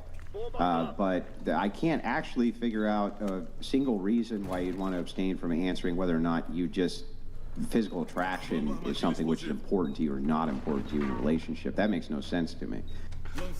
Ditto. I don't understand. Yeah, and I'll give my reason for that, which is that, I'm here to be an ambassador of Christ, and I don't think I have it, all in terms of, like, I'm not a perfect person, and I want to make sure that I'm not displaying anything incorrectly. So anything that I don't know, in terms of, whether this is a good way to... We're not asking you if this is you're a a good perfect way- person, and we're not saying that Christians believe that they're perfect people. That's absurd. Just asking you, like this. Do you like pickles on your hamburger? Yeah. Okay, great. Why are you able to answer that question, but not whether or not physical attractiveness is important to you? I don't understand. Because pickles in a hamburger that's food, and we're talking about people. And Yeah, I know. Well, we're just talking about I want to preferences. be very That's careful it. because, I think things like physical attractiveness matters in this world. It in negative ways and positive ways, and I just want to make sure that I'm not answering really like any questions that might But I don't understand. It's just a preference answer. We're just asking for a preference. Do you have a preference where, in other words, do you have any kind of preference at all in the opposite sex for attractiveness if you were going to date them or marry them or something like this? That is not even a worldly answer. That just seems like it's common sense. Yeah, so I do. I have an answer to this question, but I don't mind giving this answer to people close to me. That's not on live stream. I'm even more inclined to not answer because I feel there's a lot of pushback for me just not wanting to answer a question because it's. Well, it sounds very prideful. It's from my making me- perspective. It sounds like you're being very prideful and doing everything that you can in order to piety signal from a basic question like this. And now that you understand that it's absurd that you're not answering, the pride is that you're doubling down. So maybe just why not just not be so prideful and just say, hey, of course I have some kind of physical preference for a person I would date. That seems totally reasonable. I don't even know how that could hurt a single soul on planet Earth for you to say that. I honestly can't. Yeah, so you're accusing me of a very serious sin. right No. now, Actually and- address his question. Yeah. Well, no, I want to address what he said, which is that, you're saying that I'm very prideful and... No, I'm saying you're being very prideful right now. Brian's Roth donated $100. These are the most surface level beginner questions too. Don't tell us you're going to refrain from answering this, but later tell us your favorite sex position is upside down pile driver. Oops. I'm not saying you're a prideful person. I'm not making any such accusation at all. I'm just saying that right now, it seems like the only reason you're being resistant to this, to just answering this basic question, is because you understand now that it's kind of absurd that you won't, and you're doubling down. And I don't know what pride is other than that. Unless you can give me an actual reason, a foundational reason, either biblical or non-biblical, even from a secular prism, I'll accept that, for why it would possibly be that you would say that you do or don't have preferences when it comes to physical attractiveness in a relationship. That just seems absurd to me. Cost Times donated $107. OMG, the non-answer is so annoying. Brian, Andrew, please help. Good night. Married guy out. Hey, man. Good night, married guy. Have a good man. night. Thank you. I Appreciate it. You two on this question have ate up like 30 minutes of the show. You could just, like, I don't know in what scenario someone who's religious, someone who's secular would ever judge you for saying that, for you, that you care about someone's physical appearance. Because you have an answer to it. You said you had an answer to it. You just don't want to reveal it on the podcast. Okay, so sorry, what did you okay, so I feel very uncomfortable with the fact that you guys are really pushing me to answer a question I've already said that I'm not comfortable answering. There's just some questions. Well, I'm sorry that your comfort level is put in the realm of discomfort, but I'm not here to make you comfortable. That's not what my purpose is. My purpose instead is to dive into your worldview and figure out if you know what's going on up there as far as an interpersonal, how you view interpersonal relationships. That's the point of the podcast, not to make you comfortable. So the question still remains. I don't actually understand why you won't answer the question, and I wish that you would give us a reason for that. I already gave my reason for that, and because I don't want to. I think you're trying to pry a reason out Grid of One us. Motorsports donated $100. You can be honest, you were not expecting the smoke, and you do not want any more.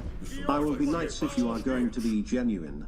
Do not worry, the patriarchy is here for you, and values your existence. We have another one coming in just a moment, so I'm going to preempt it. It should be here in just a few seconds. It might get, it might not actually read. Loose Pussy Energy donated $100. Fucking cap. These religious nut job 304s cannot stop capping. Get the fuck out with that bullshit. Answer or get the fuck out. Time to Frank Castle. This is Sparta. Hashtag get the rocks. Hashtag free Nick number 8 at 18. So do you want to give, we're not going to push back really any further, but do you at least kind of want to explain your refusal, like why you're refusing to answer a fairly basic question? I already answered the question earlier, and anytime I speak, Andrew, is interrupting me, so I can't even get out an answer. Okay, so I'll just. So I will, I'm just gonna leave it there. I'm not comfortable answering the questions. This question, and I will not answer further. Can you tell us? That's fine if you don't want to answer the question, but can you tell us why? I want to make sure that the questions I'm answering are glorifying to God, and if there's any doubt in my mind that is not glorifying to God, I will abstain from answering. Okay. That is my answer, and I explained this earlier, but I think that in some sense, Andrew is trying to squeeze out another answer from me, and I'm not gonna give any other answer than that. Okay. You're not going to give any answers that are not glorified. I just want to note I didn't interrupt you. I'll let you give your entire answer, right? For why you won't give an answer. I'm sorry, can you repeat that? Oh my God. Oh I just want to let you know I didn't interrupt you. Go I ahead. gave Go you ahead. all the chance in the world to give your answer just now, and I didn't say a word. Go I ahead. think I'm a solid 5. Okay. There. Yeah, I'm gonna make this easy for you guys, and I would say I'm a solid 8. Yeah. I would say I'm a 5. Okay. So 9.5, 9.8, 7.5, 10, 10, 8.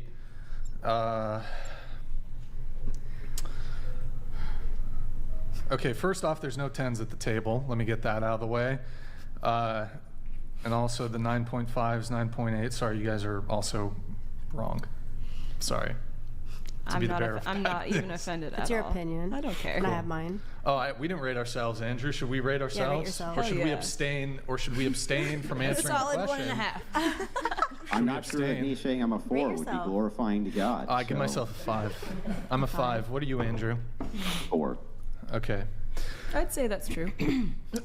Oh, wow. Okay. She's got smoke for you. No, I totally agree. Just like I agree with Brian that in the world that you're a 10 is the same world that clowns are in the government. So, well, wait, maybe that is this world. I don't know. Oh, I there you have agree. it. There you have it. Maybe that is this world. Okay, where were we were talking about everyone's relationship status. So, What's going on? oh, we're going around. Okay, so I'll do this. Why did your boyfriend break up with you? Your last relationship? It was mutual. I can't say who walked away from who, but I think it's obviously had to do something with that I started making a lot of money through OnlyFans, and that does make me a little bit more dominating. He was not as ambitious as me, and I kind of wanted him to get up and match my energy, and he wasn't stimulating my mind, and I kind of just got bored. I kind of grew out of it. It was like I pushed him to be better, and he wasn't listening, but I still love, respect him. So I think it just probably had to do with that we just grew apart because our lives kind of changed, and he wasn't moving and I was moving forward. What was he doing for work? Well, I met him as a trainer, like a fitness trainer, and I told him Okay, let's think about a business for you. And wait, you were the trainer, or he was no, the trainer? he was a personal trainer. Was he working full time? When I first met him, correct, yes. Okay. And I was kind of like, all right, I think that we should just kind of invest our time into figuring out a business for you. We're together, let's do it. Was he content continuing doing the career that he was doing when you met him, which was personal training? I mean, I feel like he was miserable. He was waking up Was very. He was Okay. waking very early and just saying that he wanted out. But and I was giving him as much as advice as I can, and I essentially pulled him out of his job and said, okay, I have the household down. Just let's. He was figure this out. miserable because of his job? Well, waking up early, not getting enough pay, putting a lot of effort, not reaching goals because of whatever it was. You know.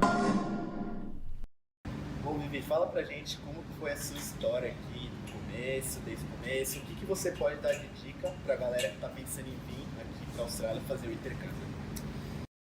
Logan Daly donated $99.50. I understand that you want to do your best and glorify God, however it's coming off as piety signaling. I hope you too will continue to search for Christ and come home to orthodoxy. Big T says hi. Thank you, Logan. Appreciate it. Okay, but so you do. So you were, when you met him, significantly out earning him, correct? I began to. Yes, with some time, I started making more money. How many and followers do you have on Instagram? 5.7 million. Okay, and you do OnlyFans, correct? Yes. Okay. You make 6 figures a month? Yes. Okay. How old was he? When I first started dating him, 27. Were you hoping that he would make as much as you or more? No. Because I mean, realistically speaking, It's impossible. making 6 figures a month puts you in less than the 1%. Correct. I was just okay. So with most men are not going to be, the vast majority, 99% of men are not going to be able to match you financially. And that's fine. I never needed Okay. him to. But it was an issue for you in the relationship that he wasn't. It was an issue that he would wake up at 2 p.m. when I gave him all the business ideas and said, I can invest into you. And as long as you put the work in, I'm okay with, following your dream. And it wasn't like he wasn't he just was worrying about the wrong things, or, you know, it was just, he wasn't putting the effort towards, you know, wanting something more for himself. Wow, Wu donated $100. Has she never seen this podcast? Like, why go on here if you refuse to answer the most innocent questions they ask? I'm answering the other questions. Any questions I'm not comfortable answering, I'm not going to answer, and I'm not going to let peer pressure force me to give an answer that I'm not comfortable. Can I say something to that? I do think that this is the beginning of the show, and if that just simple question made you uncomfortable, I think it's going to get a lot more intense, and it's going to take up a lot of time. And if you're that sensitive, I think that you should be considerate and just kind of just say a short answer. Can you just skip me and go forward? Because there's a lot of people on the table, and I mean, it could just make a lot of people uncomfortable. You know what I mean? And I get what you believe in and everything, but it's like, it's going on and on and on. And you're here on a podcast, you're here to speak, let other people speak. Just tell them to skip the night to the next person. It's just it's manners. If you see, read the room. You see people getting frustrated, like read the room correctly. Yeah. You know, and I'm so for like you voicing yourself, but just read the room and understand when it's time to just skip over the question. Right. Yeah, how's she ever going to get all the attention that she wants if we're focusing too much on you, right? Exactly. Well, you keep asking us questions. Yeah, you keep asking us questions. Andrew is asking us questions, and we're just responding. My answer was very simple. I don't want to answer, and it was supposed to go to the next person. But like, if there's a bunch of sophistry, like, just don't answer. It's almost like, I'm trying to think of an example of a question that I could ask you that you might opt to reject answering, and then that inspires in us wanting to dive into, well, why the objection to answering an otherwise innocent question? I think it's respectful to just move on, because I gave my answer, and instead of respecting the answer and saying, okay, she's uncomfortable, let's just move on to the next person, I'm being grilled and peer pressured into answering. Well, okay, let me ask you a question, or let me frame it like this. So, what color? You're only here to represent the Christian worldview if it's comfortable, because now you have people who are adversarial to your left. It looks like, from my perspective, right? So, your job is to push back, right? Isn't that your job? That's not my job. No, it's not your job? Our job is to encourage and not convince. It's not our job to convince you guys, but God does that. We're just telling our stories and giving our answers. Cool. So, we got this.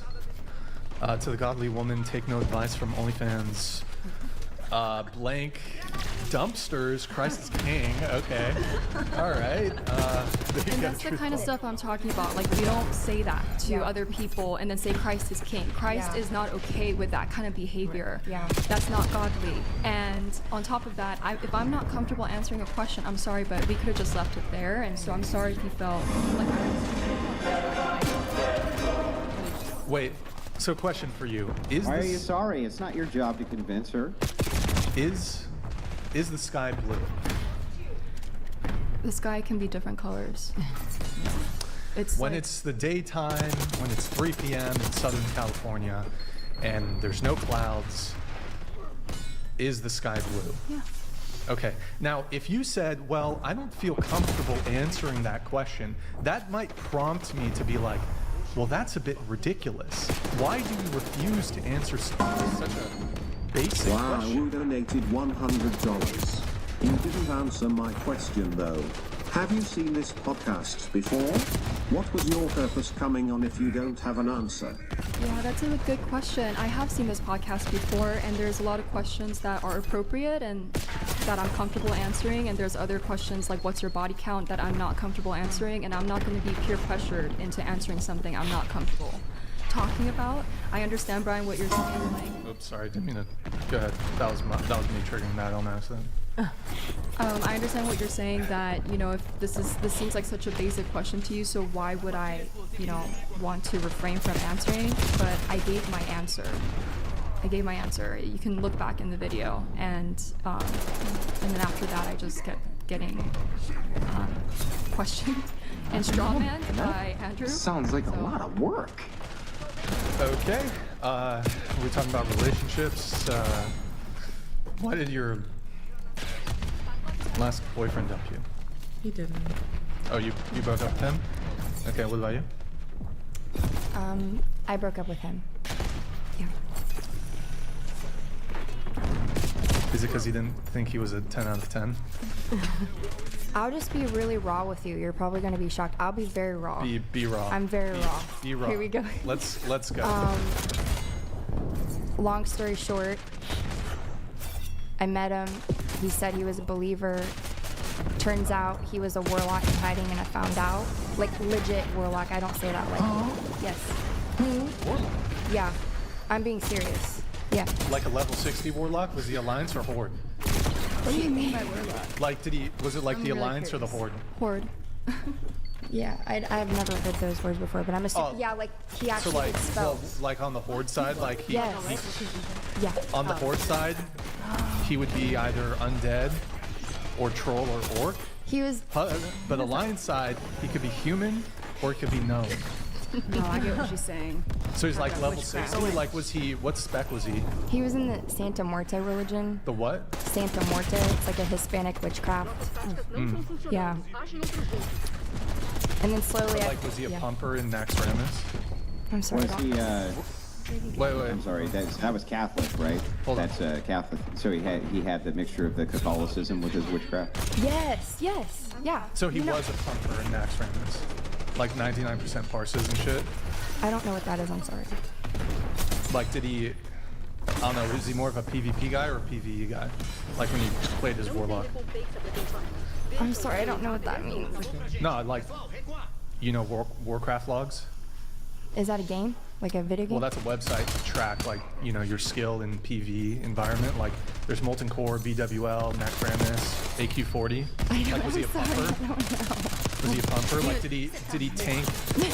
Like, in AQ40, did he tank Twin Imps?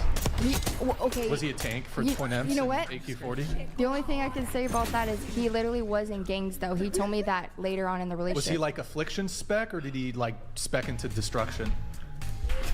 I don't know. Is he playing Season of Discovery right now? Probably. SOD? I don't know We've what had that is. Stay Safe on the show before. He's like, he mains warlocks all the time. So maybe we can like get them linked up. Like, is he in a guild or what's up? He's not in a place for that. He's not in a He's guild? not in a place for that. I mean, I Yeah. haven't talked to him in a while, but. What's your main? Like, what do you I'm play? so glad I'm not dating donated $100. 1 Timothy 2:12 I do not permit a woman to teach or to exercise authority over a man. Rather, she is to remain quiet. If you're such a godly woman, just close your rock holster. We prefer yes, sir. Do you guys want to respond to that? No. Well, look up Deborah and Esther in the Bible, and I think that'll answer your comment. Thank you. Okay. Oh, let me read this really quick. Sean Bailey, Claire, tell Andrew about your cool Orthodox friend. That's my Orthodox friend. Oh, Sean. Okay. That's it? All right. Well, hi, Sean. Wait, so your last boyfriend, jokes aside, was a warlock? Yes. Yeah. Okay. In the what religion? Santa Muerte. It's So- basically demonic, so it doesn't matter what you call it. But he lied to you and said he was Christian? Yeah, and honestly, it was on my end too. It was partially my fault because I didn't sense it because I stopped reading scripture and praying, and I became very like obsessed with him, you know. And that's why like I'm in a season of singleness right now because like we were just obsessed with each other. I get all into the guy, and then I stop focusing on God. So that's my personal story and journey.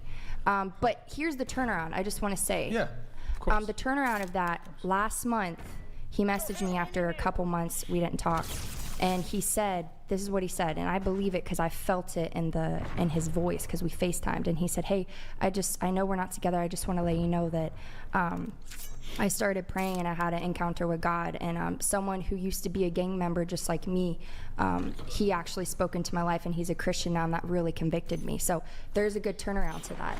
But at first, yeah, that it was terrible because he tried to do all these spells on me, like it was a whole thing, and it was really scary, but God protected me. Yeah.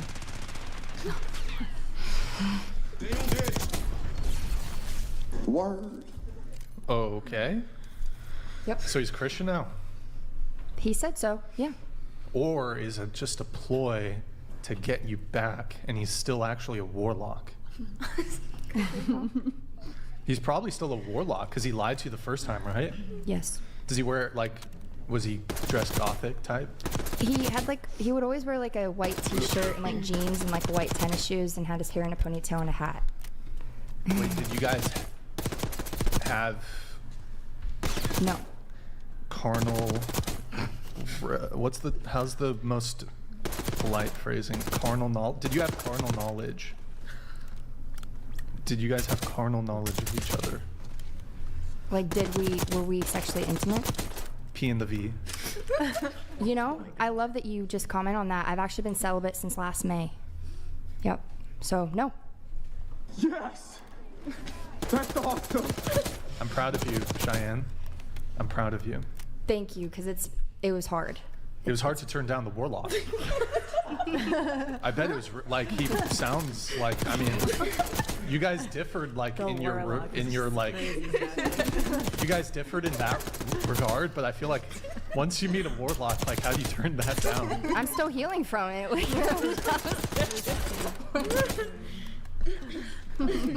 So there was no carnal knowledge. Carnal knowledge. I need to start using that carnal knowledge. By the way, has anybody here? I want to do a show recommendation, The Tudors. It's a bit dated, guys. It came out in like 2007, 2008. The Tudors. It's a bit slow compared to some more modern shows. If you compare it to Breaking Bad, etc., moves a little slow. But the main actor, Jonathan Rhys Meyers, is a powerhouse of an actor, and I strongly recommend watching that show. But from that show, I've gained a new term, carnal knowledge. Oh, AB check. Thank you for the 50. Thank you, appreciate it, man. We have a couple chats coming in, but so there was no carnal knowledge with the warlock. As in, was I tempted sexually? Like? No, like you had P and the V. No. Sexual intercourse. Nope. Okay. Was there S-ing the D? What is that? I'm sorry. Cheyenne Matthews. I'm surprised I don't know that, but You no, don't I know? don't. How do you not know this? I don't know. Sucking.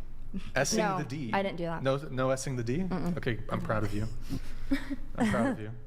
You gotta be careful with the warlocks. Because sometimes, you know. Anyways, Yeah. let me read these chats really quick. What is everyone's favorite movie, including Maddie, Andrew, and Gustavo, please? Okay, go ahead. Star Wars. Casino. Oh, good. That's a good movie. Butterfly Effect. Oh, that's a good one too. Girl. Beyond the Lights. Life of Pi. Are you sure you're okay? Are you sure? Let me just double. I want to check here. Let's do a little check-in. Are you comfortable answering this question? Okay. Go ahead. Hacksaw Ridge. Oh, okay. That's a good one. Coraline. Oh, super bad. The Fault in Our Stars. You guys back here? Shrek. Shrek 2. Blood in, blood out. Were you Jamaican? What Bloody and blood out. The fuck? I thought this guy was Chilean. Okay. Bomba clot. Okay. Stop that. What's your favorite? Am I not allowed to say that? Is that? No, I love it. That's a curse word. I just love it. It means fuck. Oh, okay. Yeah. All day. Sorry. I'm like probably the whitest person to ever say that word. Wait, what? Oh, my favorite? That's hard. I like The Matrix. Matrix is good. That's good. That's a good one. And I like, shit. Andrew, what about you? Starship Troopers. Really? Yeah, service guarantee citizenship. That's right. Oh, okay. All right. And then we have Nickelodeon here. What's the difference between a hard D and a hard joke? These holy hoes only find it hard to swallow the joke. What?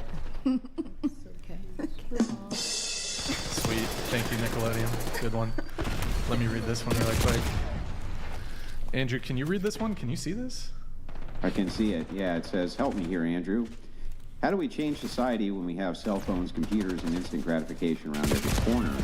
We don't judge them and show them the folly of their degeneracy for the short-lived happiness. Just love it away. Why would you ask me that question? Does it seem like I'm loving it away, or does it seem like I try to take people on where they're at? Though he makes a good point, he's talking about how technology has enabled the sexual revolution, feminism, which has led to the current form of degeneracy. But I digress. I'm not going to dive too much into that. Appreciate the $50. Thank you. Thank you. So going around the table, continuing, why did your last boyfriend dump you? Yeah, I broke up with him because, you know, this was before Christ, and we, Was he a druid? He actually did play Or a WoW, shaman? though. He was a mage main. He played mage? Yeah, typical. Anyways, You yeah. would date a mage. Life on easy mode. Fucking being a mage. Get those portals, like, to Orgrimmar. And, was he Horde or Alliance? Horde. Yeah. AoE farming, like life on easy mode. Anyways, so why did you dump him or whatever? It's because he was a mage, right? No. Just because I think there was a lot of emotional cheating that was going on, and Emotional cheating. yeah, and then he had an issue with me being like doing like OnlyFans content, and at the time I couldn't see that. I'm like, well, who cares? Like, you know, like why does that matter if, you know, I'm not the one doing anything? And I couldn't see that hypocrisy. So while in the meantime I was upset with him for following OnlyFans girls, and it was just this ridiculous like back and forth, and we just couldn't come to a conclusion until you know, I came to Christ and I realized that I was wrong, we were both wrong, and I reached out to him and reconciled and asked for his forgiveness. This is, I have a question that's totally unrelated, and I forgot if it was Cheyenne. Is it how do you say it? Cheyenne. But did you say that we're made in the image of God? I'm Claire. No, I know, but I forgot which one of you said, but did you say that? Me. But do you agree with her that we're made in the... Okay. I have a question for you, and it's maybe semi-related to the question you refused to answer. But I noticed that you're wearing color contacts. I don't know biblically if there's anything there when it comes to altering your appearance, but you know what I mean? You know what I mean? What is your question? Well, he's wondering if you wear the contact lenses because you think it makes you look better than if you wear glasses. Yeah, I wear contacts because I think I look better in it than I do with glasses. That's like a half answer to the previous question. Wait, but... Oh, go ahead. Is it coming full circle, Brian? Is it coming full circle? Yeah. A little bit. I'd say so. What? Am I on to something here?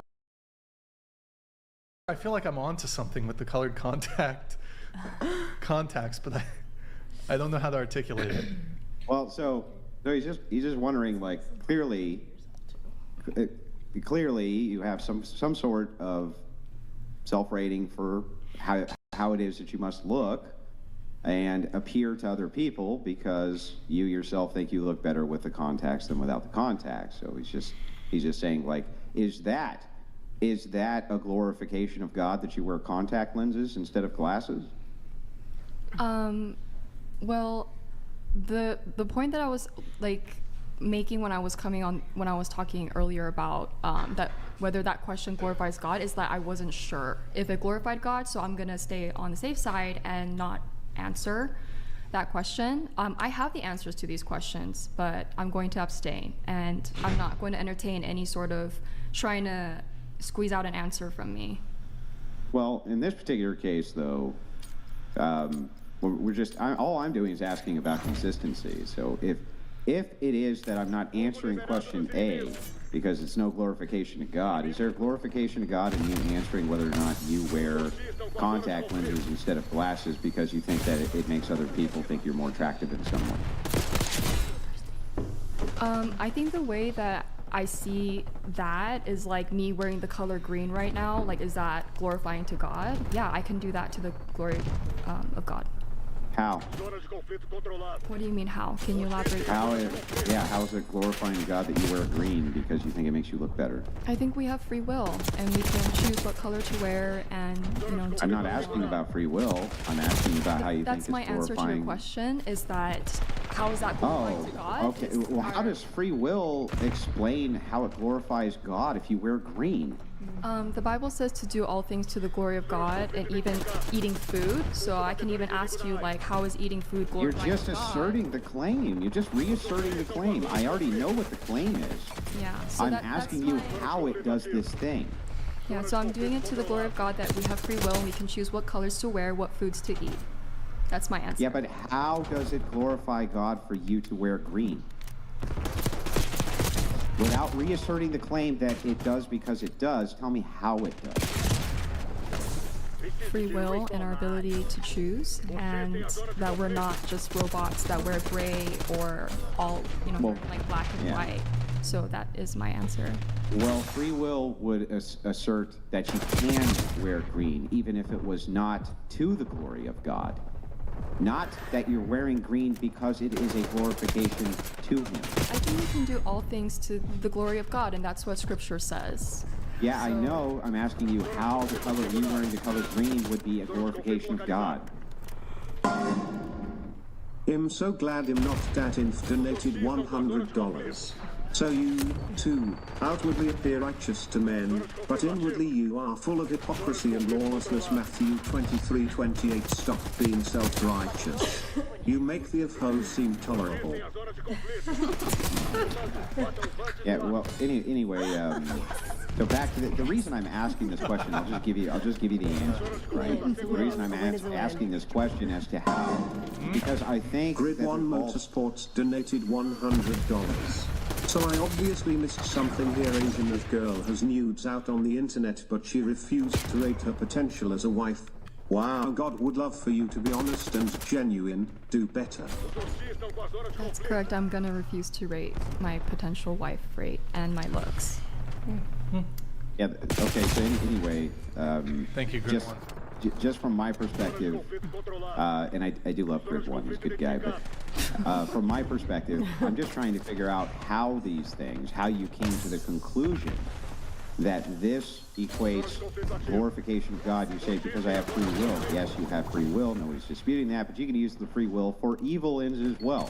The question just becomes, how is you not wearing glasses and wearing contacts instead because you think it makes you look more attractive to another person is the glorification of God without us making the assertion, another assertion? Can you just tell me how, from your worldview, it does?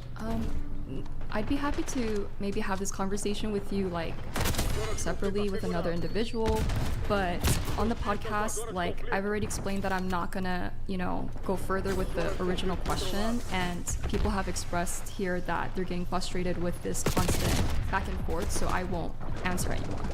I'm not gonna answer anymore. I attested that. Go ahead. Yeah, but who cares? They just want their attention, right? We're having a good exchange. It's not a We're good having a good exchange. exchange. No, it's not that we want our attention. We want to hear everyone's answer. Yeah. I've never Calm down. We're almost done. We're almost done. We just want to hear everyone answer the question. Everything about them. I've been on so many podcasts. We'll move it on. Let's go. Move on. Move Stop on. it. We don't want to hear about Why did your boyfriend? I broke up with him, and I just wasn't feeling it anymore. You weren't feeling it anymore. Wow, it's so easy, right? To answer. Boom. Boom. Get it over with. What do you mean you weren't feeling I it? just wasn't feeling love for him, and I just didn't want to be in a relationship anymore. Okay. It was a month. It was only a month, so it wasn't like I was like, All right. Yeah. It's easy. There you go. There you go, baby. Yes, good girl. She's never been in a relationship. Yeah. She's never been in a What about you? We just parted ways and it just started to get physical. Started to get And after you parted ways. Physical how? Well, that's why I broke up with him. Oh, he's abusive. Good for you. Cut that shit. So like immediately, once it got physical, you immediately broke up with him? Okay, good. Good. It occurs to me oftentimes, I hear from women saying, well, why are men scared of commitment? Why are men scared of commitment? Men are commitment phobic. But when we ran around the table here and I asked you sort of what the downfall was of your last relationships, almost all of you said that you initiated the breakups. And it occurs to me that, and perhaps we could go around the table really quickly on this, more often than not, actually just show of hands, more often than not, in any scenario where and it could be early on, like a couple dates and you're saying, not really feeling it, all the way to long-term, been dating for years. More often than not, are you pumping the brakes and ending things, long-term or short-term, or is the guy? So show of hands, more often than not, if you're ending it. I'm like really like in the middle. It's been like Middle? super What about- 50-50 for me. It's me. Absolutely me. Always you? I wouldn't have wanted to. I would have just wanted to fix it. Same. For all your relationships, though, more often than not, are you ending? Show of hands if you're ending things more often than not. Okay, so it occurs to me then, women often complain, like I said, of men being scared of commitment, but if women are overwhelmingly ending relationships, and also we have the divorce statistics, women are overwhelmingly initiating divorce, do men have reason?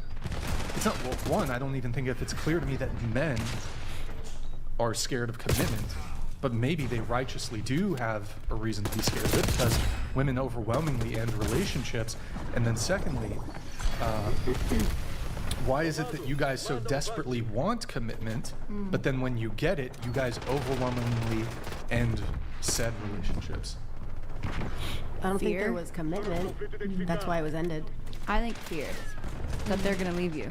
Wait, you So you end back it? out. Yeah. Oh, okay. I think women just want commitment from the right person. If it's not the right person, they're gonna end it. No, but I'm assuming this is like, you got commitment, right? Perhaps not in the short-term one, but in the long-term relationships, I'm assuming you guys had commitment. In So terms you're of talking about commitment, monogamy. like long-term Not emotionally dating always. relationships, or like dating, like. Well, I mean, I'm speaking more so with long-term relationships. Okay. Yeah. What's the Is that okay? I didn't. Checkmate, I guess. I just wasn't in love Did the one time that I was in that long-term relationship. We were almost married. I just didn't want to. I wanted to have that like feeling of love, and I didn't feel like it was right for him because I didn't want to be selfish and just be like, this is great, like we're best friends, everything's great, but I also want better for him. I want him to find that girl that's gonna be like absolutely obsessed with him, and I didn't want to just like do it because my family loved it and he. You know what I mean? I wanted him to find that. Well, my I long-term want to find that. relationship, it ended because we both just grew apart. We were like roommates at one point. It was no longer a sexual or romantic thing. It was like a roommate vibe. Dead bedroom? Yeah, essentially. Like having sex once a year. Whose fault was that? Both of our fault. So He had a job in the nightlife, working at a nightclub, and I was an 8 to 5 graphic designer. So we had very opposite hours. Right, I see. Yeah. So we just grew apart. All right. Yeah. Well, so we've gotten a bit of a rundown on all of your most recent relationships and how they ended to some degree. So going back to the question of what does being single actually mean, you've got some attractive girls at the table. I'm sure there's some guys in the DMs, or you're dating them, or you're having sex behind Single as fuck. the nightclub. I don't know. I mean, I'm single. I'm gonna just, You're just gonna what? mingle. When's the last time you were on a date with a guy? 2 weeks ago. 2 weeks ago? Yeah. When's the last time you had carnal knowledge of a man? I think this is a really great I don't even know Great question. Answer. Wait. Truthfully. today. Yes. Can you please explain the term again? What Oh, do you sex. mean? Sex. Oh, fuck. Okay, yeah, we had sex. Today. 2 weeks ago. Oh, today, yes. You had sex today. But the last time you went on a date was 2 weeks ago. 2 weeks ago. Okay. And yeah, I had sex. Okay. With the guy you went on a date with 2 weeks ago? Wait. I'm her best friend, so like I know everything. Yeah? She knows all. Was it a different guy? Shut up. Yes, it was. It was a different guy. So you went on a. So I'm Went on a curious. date, yeah. but have you ever gone on a date with the guy that you had sex with today? No, I didn't go on a date today with that guy. No. Have you ever gone on a date with him? Yes, yes, I have. Okay. Yeah. But you don't count like The first date? having sex as. Oh, nah. I don't count that. It was just like, we had sex, it was great, and I was Bada like, bing, all right, bada boom. see ya. Was it like you went over there today or you spent the night yesterday? It was like I spent the night like last week. Oh, okay. He's talking about today. Yeah. No, I haven't. What? Oh, Say what was it it a was. shoot? Yes. It was a shoot? Manuel Ferrara. Who's that? Wait, hold on. Famous porn star. Who the fuck is that guy? They all know. They know who he is. All these guys will Well, know you who already asked me what I do, so like. Oh, so it was for work then?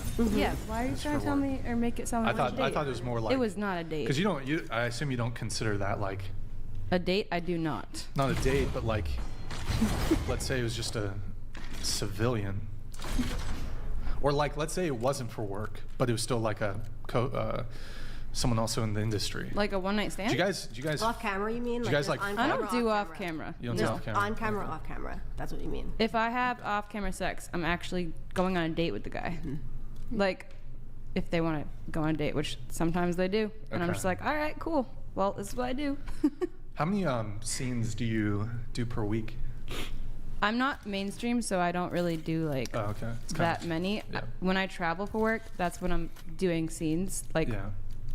but I'm collabing. So Okay. probably like if I'm out here for like 1 week, I'll do 5. 5 scenes with different men. Hell yeah. Okay, I see. All right. And then, are you, aside from the scenes that you're doing for your work, are you Sexually active? are you pursuing any men? No. Romantically? Not really. Any I civilians? flirt with people. Would you guys date like another guy who's in the No, not right now. industry? Okay. Okay. So you flirt, but no carnal knowledge. Nah, Okay. not really. All right. Do you have a roster currently? What's a roster mean? Like explain. Scheduled guys. Like Yes. you got multiple guys you're currently entertaining. You may or may not be sleeping with. Oh, you're talking about like dating wise? Like a roster dating wise. There's like Wait, as maybe- opposed to sex. thought you meant I thought work you ro- I thought you were work-wise. talking about like my work schedule. No. Oh, like personally. There's like 1 or 2 guys. One or There's two one guys. guy. Okay. 1.5. Any 1.5? Okay. It's really one guy. But have you guys had carnal knowledge? Yeah, like, could you just say sex? Like 3 years ago. 3 years ago. He's a college sweetheart type of deal. Which community college was it? It was not community college. Oh, oops. Sorry, my bad. Which? Oh, maybe you don't want to say. I don't. Such a comedian. Champlain College. From like it's an art college in Vermont. All right. So what about you? Do you have a roster right now? I don't have a roster. No roster? I'm Ever very, had a like- roster? No. Never had a roster. Actually, I'm a very demisexual person. Like in my personal life, for the last few years, I've just been through so much shit with guys. I'll be honest. This is just honesty. Make the funny noises. What is Demisexual is like I used to need like a strong connection, so I could say Used that. to? So now Used you to. don't? Used to. Now yeah. now it doesn't matter. No, it doesn't matter. Okay. So now it's like work related. So, like I said, I was a nurse for 13 years. I was a neonatal ICU nurse. I was the good girl that you guys love up until 35. Nurses are Yeah, red 'cause- flags, to be honest. Okay, that's fine. That's a red flag for you. It's projection. But I was No, a nurse. it's okay. What is whatever. it like? Studied red flag? Were you a travel nurse? Nope. I was a neonatal ICU nurse. I took care of Not sick and that dying specifically. children. Just you Nope, were an never RN. traveled. RN. RN. Red flag. Okay, that's your red flag. Red flag. That's not Huge red flag. for you. For Is that for society? Is that like studied? Is that like what? a lot Who? of dudes. A lot of dudes? Who are these lot of dudes? A lot of dudes. A lot of dudes on your show? Or just like, is In it general. studied? In general. Okay, cool. In general, Projection. trust. But okay. Trust. Trust. We- Okay. There's I a lot of trust you. nurses out there. We've all had our experiences. I think nurses are great and we need them in society, so I think we should Sure. stop saying stuff like that. Because Well, there's I not mean, going when to it be comes there's going to to be a dating- shortage of nurses soon for people like you that say that and say because that the- nurses you are think- red flags. You think there's going to be a shortage of nurses? Yes, there because, absolutely is going to be a because of my- shortage. Because of we get my treated like podcast? shit. No, we get treated like shit in the workplace. And we don't make enough money. Because if I made enough money, I wouldn't be a Nurses porn make- star on the internet. Nurses make pretty good money. No, we don't. Yeah, they Let's do. go. Let's have this debate right now. Can I ask something? Sure. Yeah, sure. You said that you wouldn't make money. You wouldn't be doing porn work if I wouldn't. you. If I made more money as a nurse, absolutely not. Never. How much were you making? So I live in New York City. I live in Brooklyn. As a single woman, I was a nurse for 13 years. I started my career at $80,000 a year. So after 2 full weeks of working, the most intensive job, handing people their dead babies. I had a very stressful job, and I love to say this, and I love to say what nursing's really like sometimes. So I would come home, my paycheck would be like $800-900 after taxes in New York City. So after 2 weeks of full work, stressed out, 16-hour days, dealing with the most stressful job, I was at a breaking point. I was 13 years in. I would have had to work another 33 years as a nurse. And I feel like it needs to change in society, and we need to just be serious about it and have conversations about it, because I wouldn't choose what I'm doing now. I wouldn't. So there, sorry, I didn't mean to cut you off, but I did actually have a study for nurses. I thought you might find it interesting. So it is true that nurses do not have more sexual contacts than women not working in their profession. Point for you, right? But more often betray their partners, up to 25% more often. And Probably more 'cause than they other work so women, much. they have far more oral sex, 70% to 50%, anal sex, 31% to 18%. They're far more promiscuous across the board. Okay, that's if it's a fact, it's a fact. What I'm saying is, let me go back to what I was saying as a nurse and why I made this decision to do what I do now. So Yeah, you can go back to what you were saying. I just wanted to. 'Cause thank you for had that asked, little clip You had about- asked if there was a study Okay. of any kind, and yes, this actually. Okay. The research is. but that's not a red flag. That's just a study. Is that a red flag? Infidelity is definitely greater likelihood. Yeah, infidelity. Oh, but you didn't say 25% more infidelity. You likelihood just said we're more for likely to have anal infidelity, sex, yeah. oral sex. No, and he mentioned. Okay, No, just say no, infidelity. infidelity. 25% more likely to step out on the partner. I would say. Like Grey's Anatomy. I've actually never cheated on somebody, and I'm a nurse. Right, In my but life. in general. Yeah, but In general, but- I mean, but- in my life, I've never cheated on somebody actually, and I'm a Yeah, nurse. we So I understand guess you I'm may the- not have. the green We're flag. just looking at why nurses would be a red flag or not. Okay, I get that.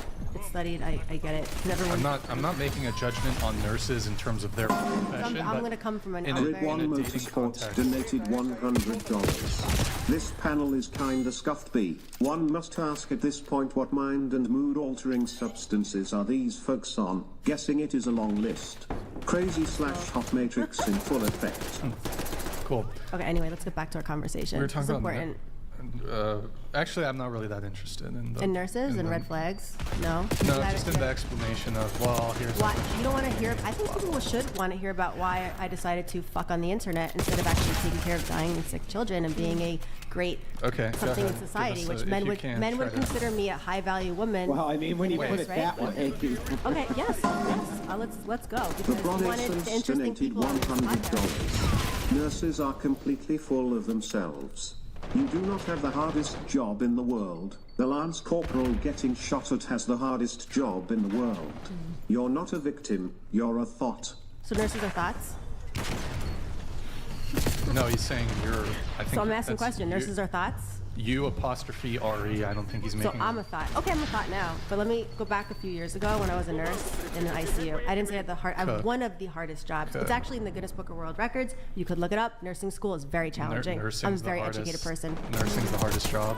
It's one of the hardest. It's very hard. Wait, can we, Nick? Can you pull up Yeah, I those? will- I will wait, look hold on, this Nick. up. Nick, pull Did up you say Nursing according to school. the- Nursing school. videos on the fucking boat. Pull up those boat videos. Wait, there's. I love how we can't answer my question about why I became a OnlyFans, Well, like we'll get money to it. and talking about it all. Nursing's the hardest job. It's one What of- about like underwater? So would you be able to hand somebody their dying children? Do you think it's hard or not? Emotionally, mentally, physically, educationally. How do you think it's not hard? Do you be able to do it? It's like Probably so easy. difficult. Yeah, it's Okay, probably it's difficult. It's a hard job. Yeah. Probably hard that's job. another. Probably all the trauma that you see working that sort of job Yes. probably extends into the relationships that you have with men. It which, does, and we Which talked actually about you're it. arguing for my point for why women who are nurses can be a red flag So why because they're can't a man- dealing with a lot of trauma in the workplace, Okay. and that's going to have an impact in the So relationship. there should be therapy for nurses. You can get that on your own time, but Okay, it's not clear you to think me. my it's insurance not paid for clear that? to- The insomnia. I actually tried to get a sleep study. They put me on Ambien. They a lot of stuff. Let's talk Exhibit about A. it. Exhibit A. Oh, I'm a red flag, right? I'm a red flag.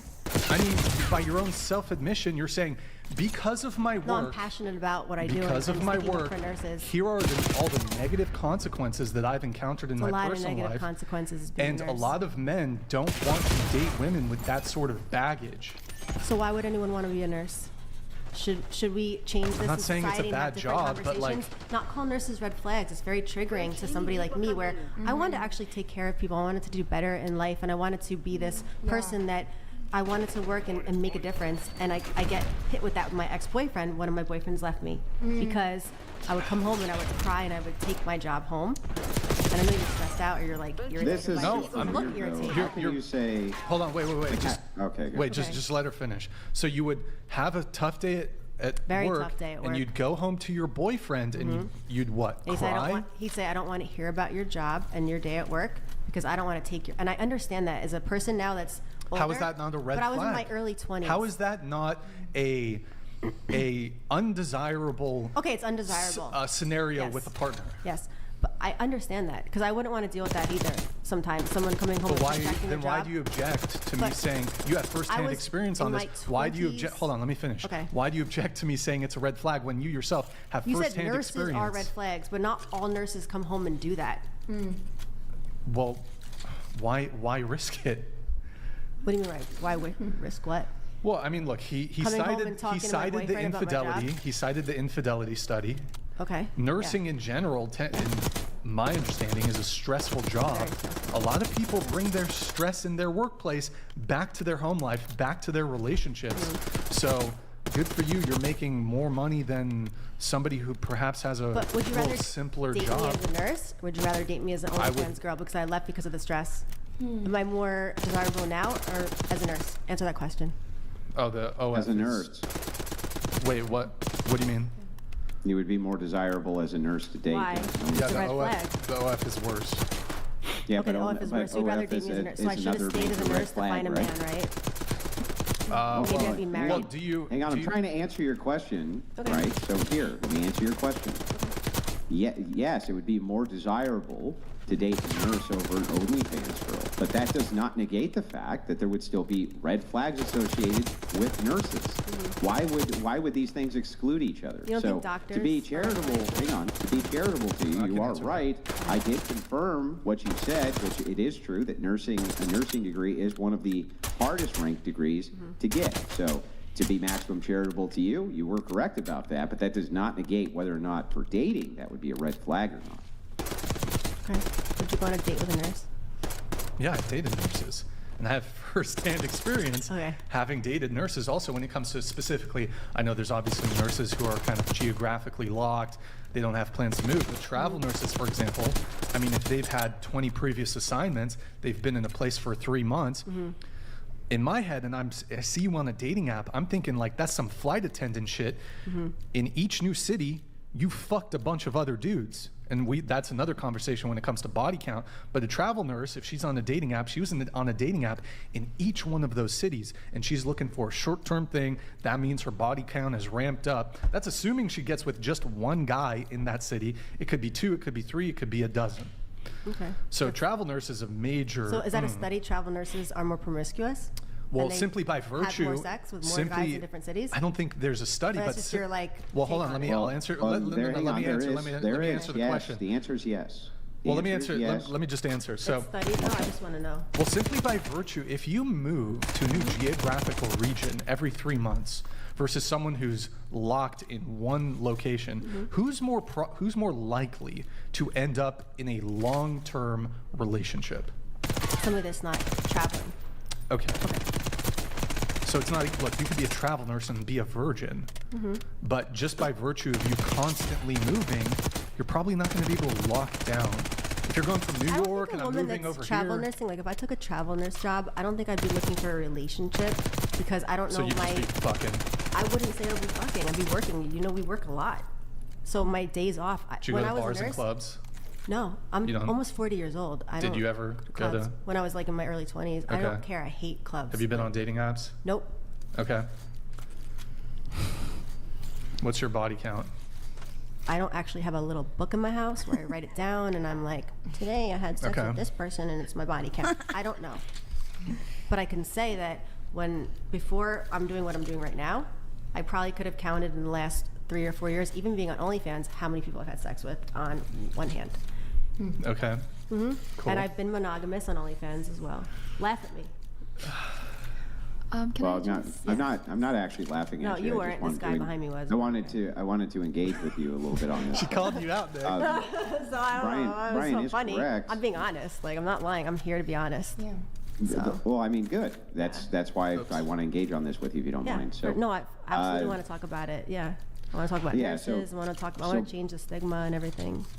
Yeah, so Brian is saying that just by nature of somebody who's in a travel capacity of any kind, whether it's male or female, and there are studies which back this up, but I'm not even sure that you would need them because it kind of just goes to logic that if you're traveling around, opportunities come up far more than if you are based in a home and go to a single area for work. There's almost... But you just agreed that logically Nurses earlier work 3 when to you 4 days hang a on, week. stop. You literally just agreed not more than 5 minutes ago with Brian that it stands to reason that somebody who traveled would have more opportunity for these things than not, and now you're changing your I answer. changed my mind, actually, the way it makes sense, because when I was a nurse, I worked 3 to 4 days a week, and those days that I was off, it doesn't matter if I'm in a different city or in my city, and if I want to go out and party and hang out and like meet guys, it doesn't matter if I'm in a different city or in my city. It's the same thing. Yeah, but if you're a person who travels, if you're a traveling nurse or traveling salesman, it wouldn't matter. You're going to be introduced to a much wider array for people. Therefore, there's more opportunity for intermingling. That's the point. Have you ever fucked in the hospital? Never, ever. I actually took a code of ethics as a nurse, and we weren't allowed to do specific things, and it was very serious. Laugh about it, but I couldn't.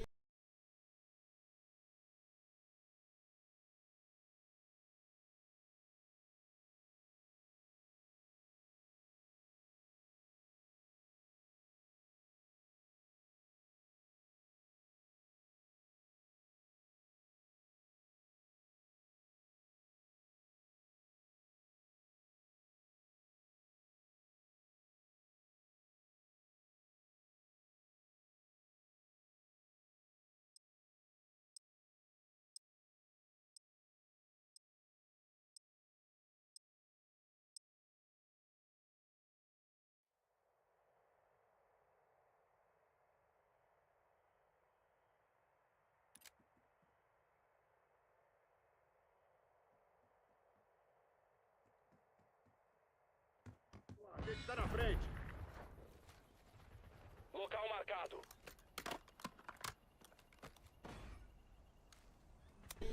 Dress up as a nurse for Halloween. There's different things. You take a code of ethics, and you have to actually respect your job in a specific way. I didn't take nude photos when I was a nurse. I was still on OnlyFans, but I just sold specific type of content until I left my job.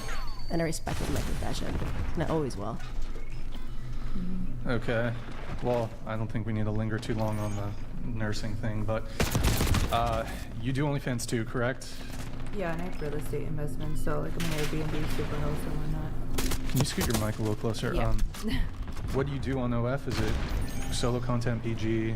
When I'm in a et cetera, et cetera? relationship, I do boy-girl content. Okay.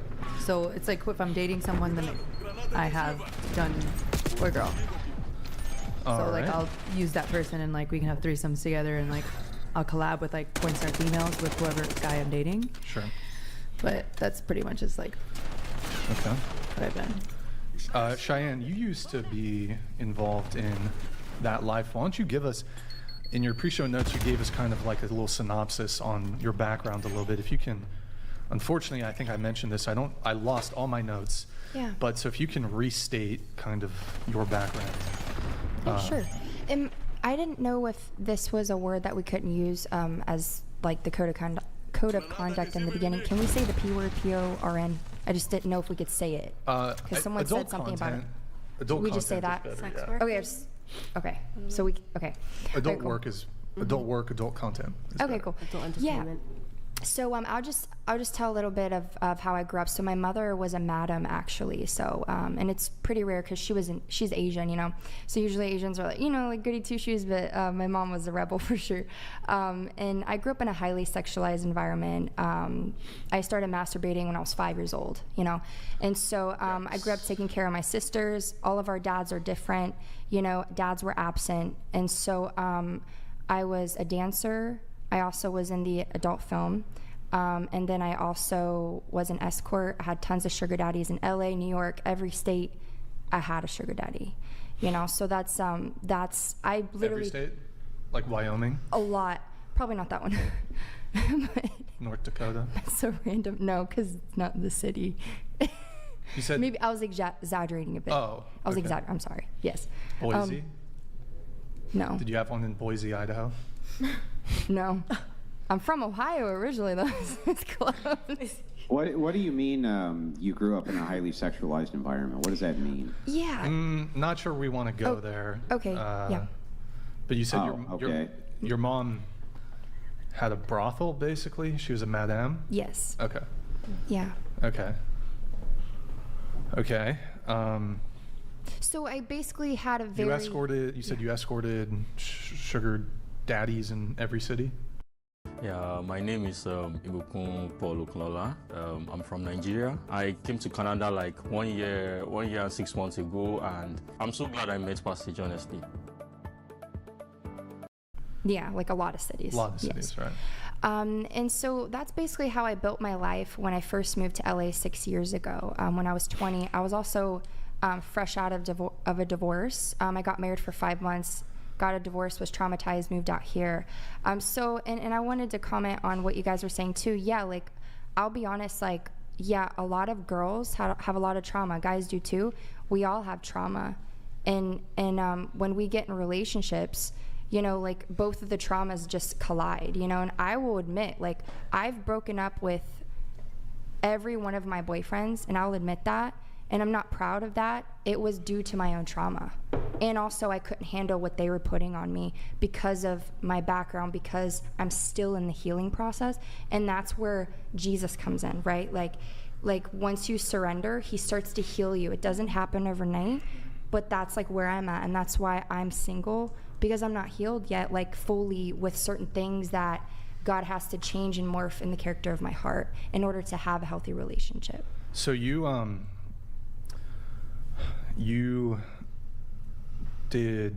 were you in the mainstream adult industry? Did you also did OF too, or did you?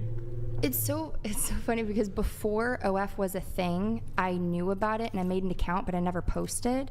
Okay. But then I sold things on Snapchat before OF. Sure. Wait, so I don't know if did you operate as Cheyenne Matthews? No. Okay. I've had a few aliases. Yeah. Did you share those or no? Oh wait, that's gonna. Oh God. That's gonna sound like I'm like soliciting so I can search it for it later. No, it's okay. I swear, I was just curious if like there's were you pretty popular when you were doing this? Like well known in the space, I guess. No comment. Okay. I think you know. Well, I don't know. I haven't seen any of your shit. But, okay. So you said when did you start escorting? Ooh, 18. Okay. Yeah. And were you stripped? Did you strip at all? Yes. Okay. And you were like hustling sugar daddies and shit? Yes. What was the hustle? Did you have some tricks? Yes. Marks? Yes. What's the term? Everything. What's the marks? Tricks? Tricks. Johns? I honestly, like, I'll say this too. I used to have a different vocabulary. Like, I grew up in like a very, you know, ghetto environment. You said you're half Asian, half white. Are you Filipina? Or what's? So technically I'm Korean and Japanese, Native American and European. Okay, got it. So I speak Korean fluently too, so thank you, Grandma. Yeah. Yeah. Anybody in Seoul? Like you said, you had some sugar daddies and... No, not there. I tried, but it didn't work out because I was only there for 2 weeks and it just they were real bots. Sure. Okay, so you escorted. Yeah. When did you stop escorting? Last year, May 15th of last year. Okay. Yeah. How many clients over the entire course of your escorting career did you have? Whew. I don't know, hundreds for sure. Hundreds? Yeah. In escorting? Yeah. And then how many sugar daddies total do you think you had? You know, it's interesting because, like, I had one for 6 years and I cut it off with him last year. And it was, you know, part of it, and this is just the human side, you know, because we're all human. Like, I was very attached to, I didn't love him in a romantic way. I was attached because of the attention he gave me and the money with it. And I didn't grow up with my dad, and so definitely the father wound and the mother wound played a part in the way he treated me. And so it was really tough to cut it off with some of the sugar daddies because of that, you know. And but I did, you know, and I've replaced that, you know, with just every time I feel lonely or if I feel like I get triggered, because, you know, we all have triggers. We all have triggers, we all have trauma, you know, and if I get lonely, I just start to pray, or I'll go into like a fast or read scripture, and honestly, it just fills me. It fills that void, it fills that loneliness, it fills that depression or anxiety that's trying to seep in again, because I used to be depressed for years, especially when I had my marriage and when I was, I had a lot of relationships as well. Yeah. Okay. So, on the, what's it called? I'm always curious about opening this up to the rest of the table. Yeah. Who here has had a sugar daddy? I currently have 3. You have 3? Wait, I've only what? had one. One? What about you? never had. Never had? No. Well, what about the OF guys? No. They're like They're- sugar daddies. they're They just kind buy of content. They're digital sugar They're not like. daddies. digital sugar daddy. I've been like the sugar mama. What about you? Me too. I've just been the sugar mama. I've been I've a also sugar done mama that. too. Okay. You've been the sugar mama. Yeah. What about Yeah, for Probably, sure. Yeah, for sure. What do you mean? I've you? You said spent so money. you've had one? One like actual one, yeah. Okay. You've had 3. You've had sounded like countless. Yeah.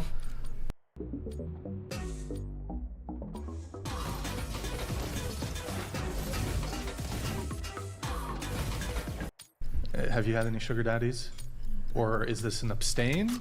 No, Or like, can we define what sugar daddy is? It's like one person giving money to. yeah, like there's he's giving you money. An allowance. Is there a specific amount of money? That's like that makes you a sugar excluding daddy? like OnlyFans type of stuff, right? Yeah. That doesn't count, or it does count. Well, if you have a whale or something, and A whale. Okay, well then They're kind of go similar. back on that one. They're kind of Those we have similar. whales. I don't Those consider are whales ritual sugar daddies. right? They're a little bit similar. they're kind of I similar. mean, my sugar daddy No. was No. literally overseas. It was Don't they give you an digital. allowance like to live your life, like pay He your would rent, like a just sugar pay daddy me takes care of $500 you, here and like there. he's your Yeah, like, daddy? no for reason. example, Giving like him sugar. I was a. Well, you know, I Yeah, guess you you have show- to give your sure. sugar daddy Sure, sugar. sure, Hold on. sure. Not Hold on. always. Go ahead. Guys, Or stop. non-intentional. Stop. Because opposite. Go ahead. So for example, like I was like a Twitch streamer, and obviously Twitch doesn't allow that kind of content, like per se. And so it's like, are you talking about like people who's donating through Twitch as well? No, like somebody where it's more like you have a direct communication line. No. And okay. Have you I had have not. Nope. no sugar Mine were daddy? just scammers. What's that? They were just scammers. They were Yeah, bots. most of them are Yeah. I had a guy, he sent me a Buffalo Wild Wing check for like $5,000 and it was fake. Yeah, it was, I still have Oh, it. yeah, I know what you're talking about. Sounds Wait, so crazy. coming back to you, you said you had one.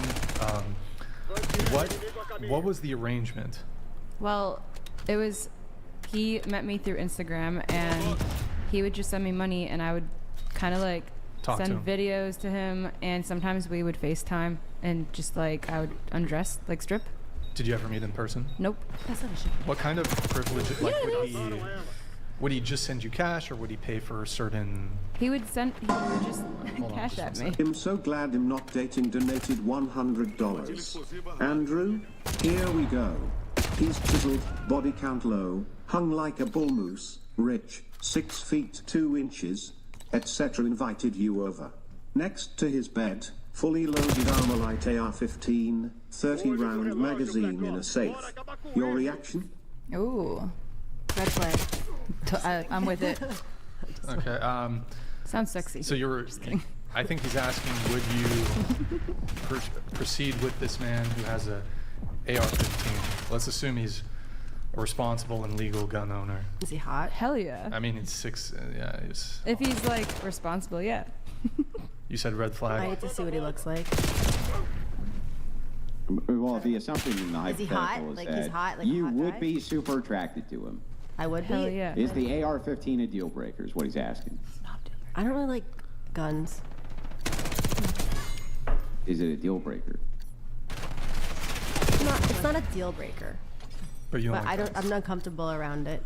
I don't know. Here, What if you were super attracted to him? You walked in and there was a room. He just had a wall filled with wall of guns? AR-15s. He just I loved would them. just. He thought they were no, great. I don't think it's weird. Okay. Why do you need a Here, bunch of guns? let before we go in, let's let the girls answer. Go ahead. If the AR-15 would make me uncomfortable? What was... You're attracted to the guy. Would it be a deal Just assume it's a breaker guy you're attracted to date? to, but you go to his place and you see that he has fire, like an AR-15 firearm. I'd like him more. I'm asexual, so nothing's going on regardless. You're what? I'm asexual. I mean, That's okay. Let's just.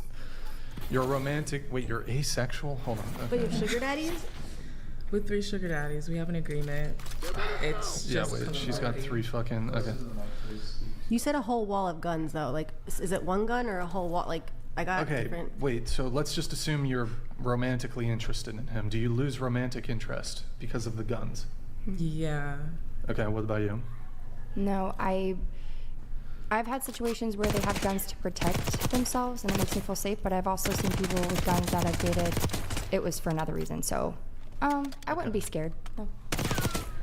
Yeah, it would depend on like what's the reason, but I Self-defense. wouldn't. Yeah, that's fine. Yeah, it's fine. Yeah, I wouldn't care. I think I'd be more turned on with my. Yeah. Okay. So you and you had an issue with it. Why? I think it's kind of weird that you need guns, multiple guns. Let me ask you a Maybe have question. one gun for protection, but why do you need multiple? Well, guns? let's just say it's one. One gun? That's Yeah. not a problem for me. Okay, but multiple My dad guns. has a gun. It's would not a be- problem. okay. But multiple, like you said, a room full of guns. It sounded a little weird. Yeah, well, I mean, well, come I on. mean, just to extrapolate, Okay. I'm curious as to why one gun is a deal breaker, or not a deal breaker, but 1,000 guns would be. I think it's What's like the distinction there? it's a hobby at that point, and it's a weird hobby for me. Why is it weird? Weird. Why do you need a bunch of guns? Why do you need to be on OnlyFans? That has nothing to do with guns. Am I? Well, I mean, aggressive? Am I, like, if you're asking in an collecting abstract aggressive of things? why does a person need X? I don't think OnlyFans Right. girls are like collecting guns. I don't know. What does that have to do with anything? I'm very If you're uncomfortable asking- around If guns. you're asking in I this am. abstract of why does a person need to do X, he doesn't need to do it. What's the Okay. problem with him doing it? It's just What's the something that I issue? wouldn't feel comfortable around a lot of guns. If like I just wouldn't. Yeah, I mean, is it telling you something about him? Do you think that it pushes some I've been sort in of abusive- ideologies or an ideological distinction? What's the problem? So I've been in abusive relationships in the past, and steroids, guns, things like that, maybe playing violent video games were a trait of men that kind of had this like violent tendency. In my personal life, in my experience, I'm not saying all men that collect guns. So for me personally, it would be a red flag if I walked into the house and I saw a lot of guns. It would. What if he was a cop? I still don't know why a cop needs to have a lot of guns at his house. Well, I mean, I guess my understanding of your kind of pushback here is that abusive men have guns. I think it's a little weird that men would collect a room of guns. I think it is. Why? They have lots of value, and they go up in value every year. It's a great investment. So are Birkins. You think that's a red flag for women to have a lot of expensive bags? No, those go down in value every year. Birkins and like Chanel bags? Basically, all fashion items. Do Chanel bags go down in value, generally. ladies? All Chanel bags? No, it usually actually goes up. So I think that I'm talking in generalities here. So am I. Generally, fashion items are going to go down in value. So all guns go up in Guns value? are all guns go up in value every year, yes. I still don't every want a one. bunch of guns in my significant other's house. I have a niece and nephew. I don't want to walk in to, I just wouldn't feel comfortable. Or if he has them all locked up, he just has a wall of them. I said a gun is okay. I don't want a wall of guns. I would personally feel uncomfortable. I'm allowed to feel uncomfortable around a lot of guns. It's just weird. Yeah, you're allowed to. I'm just wondering what the reason for why you feel that way is. It just like feels it's like just a an violent- inanimate object. It's just kind of, it's scary to me. You see it in movies and videos, and it's like always in a violent way. You're not like, hey, As long as let's the have guns safety's and on. it's fun. I just wouldn't like want to be around them. Accidents happen, Don't. and I'm really like, I just don't like it. It makes me uncomfortable. If you're in an abusive relationship, I have been. Would you why is it that you wouldn't recommend the one tool which can equalize force between men and women that a woman doesn't get? That a woman doesn't get that a man would have? No. The only thing which can equalize force between men and women is a gun. Okay. That's it. That's the only force equalizer which is even possible. But it's not like I own the guns and I have access and keys and I can go in there and use his guns. Yeah, but if you were a person who was abused or has been a victim of abuse, wouldn't you want to own a gun? No. I feel very safe in my living situation where I live, and I don't feel like I need a gun there. Yeah, I know, but for generally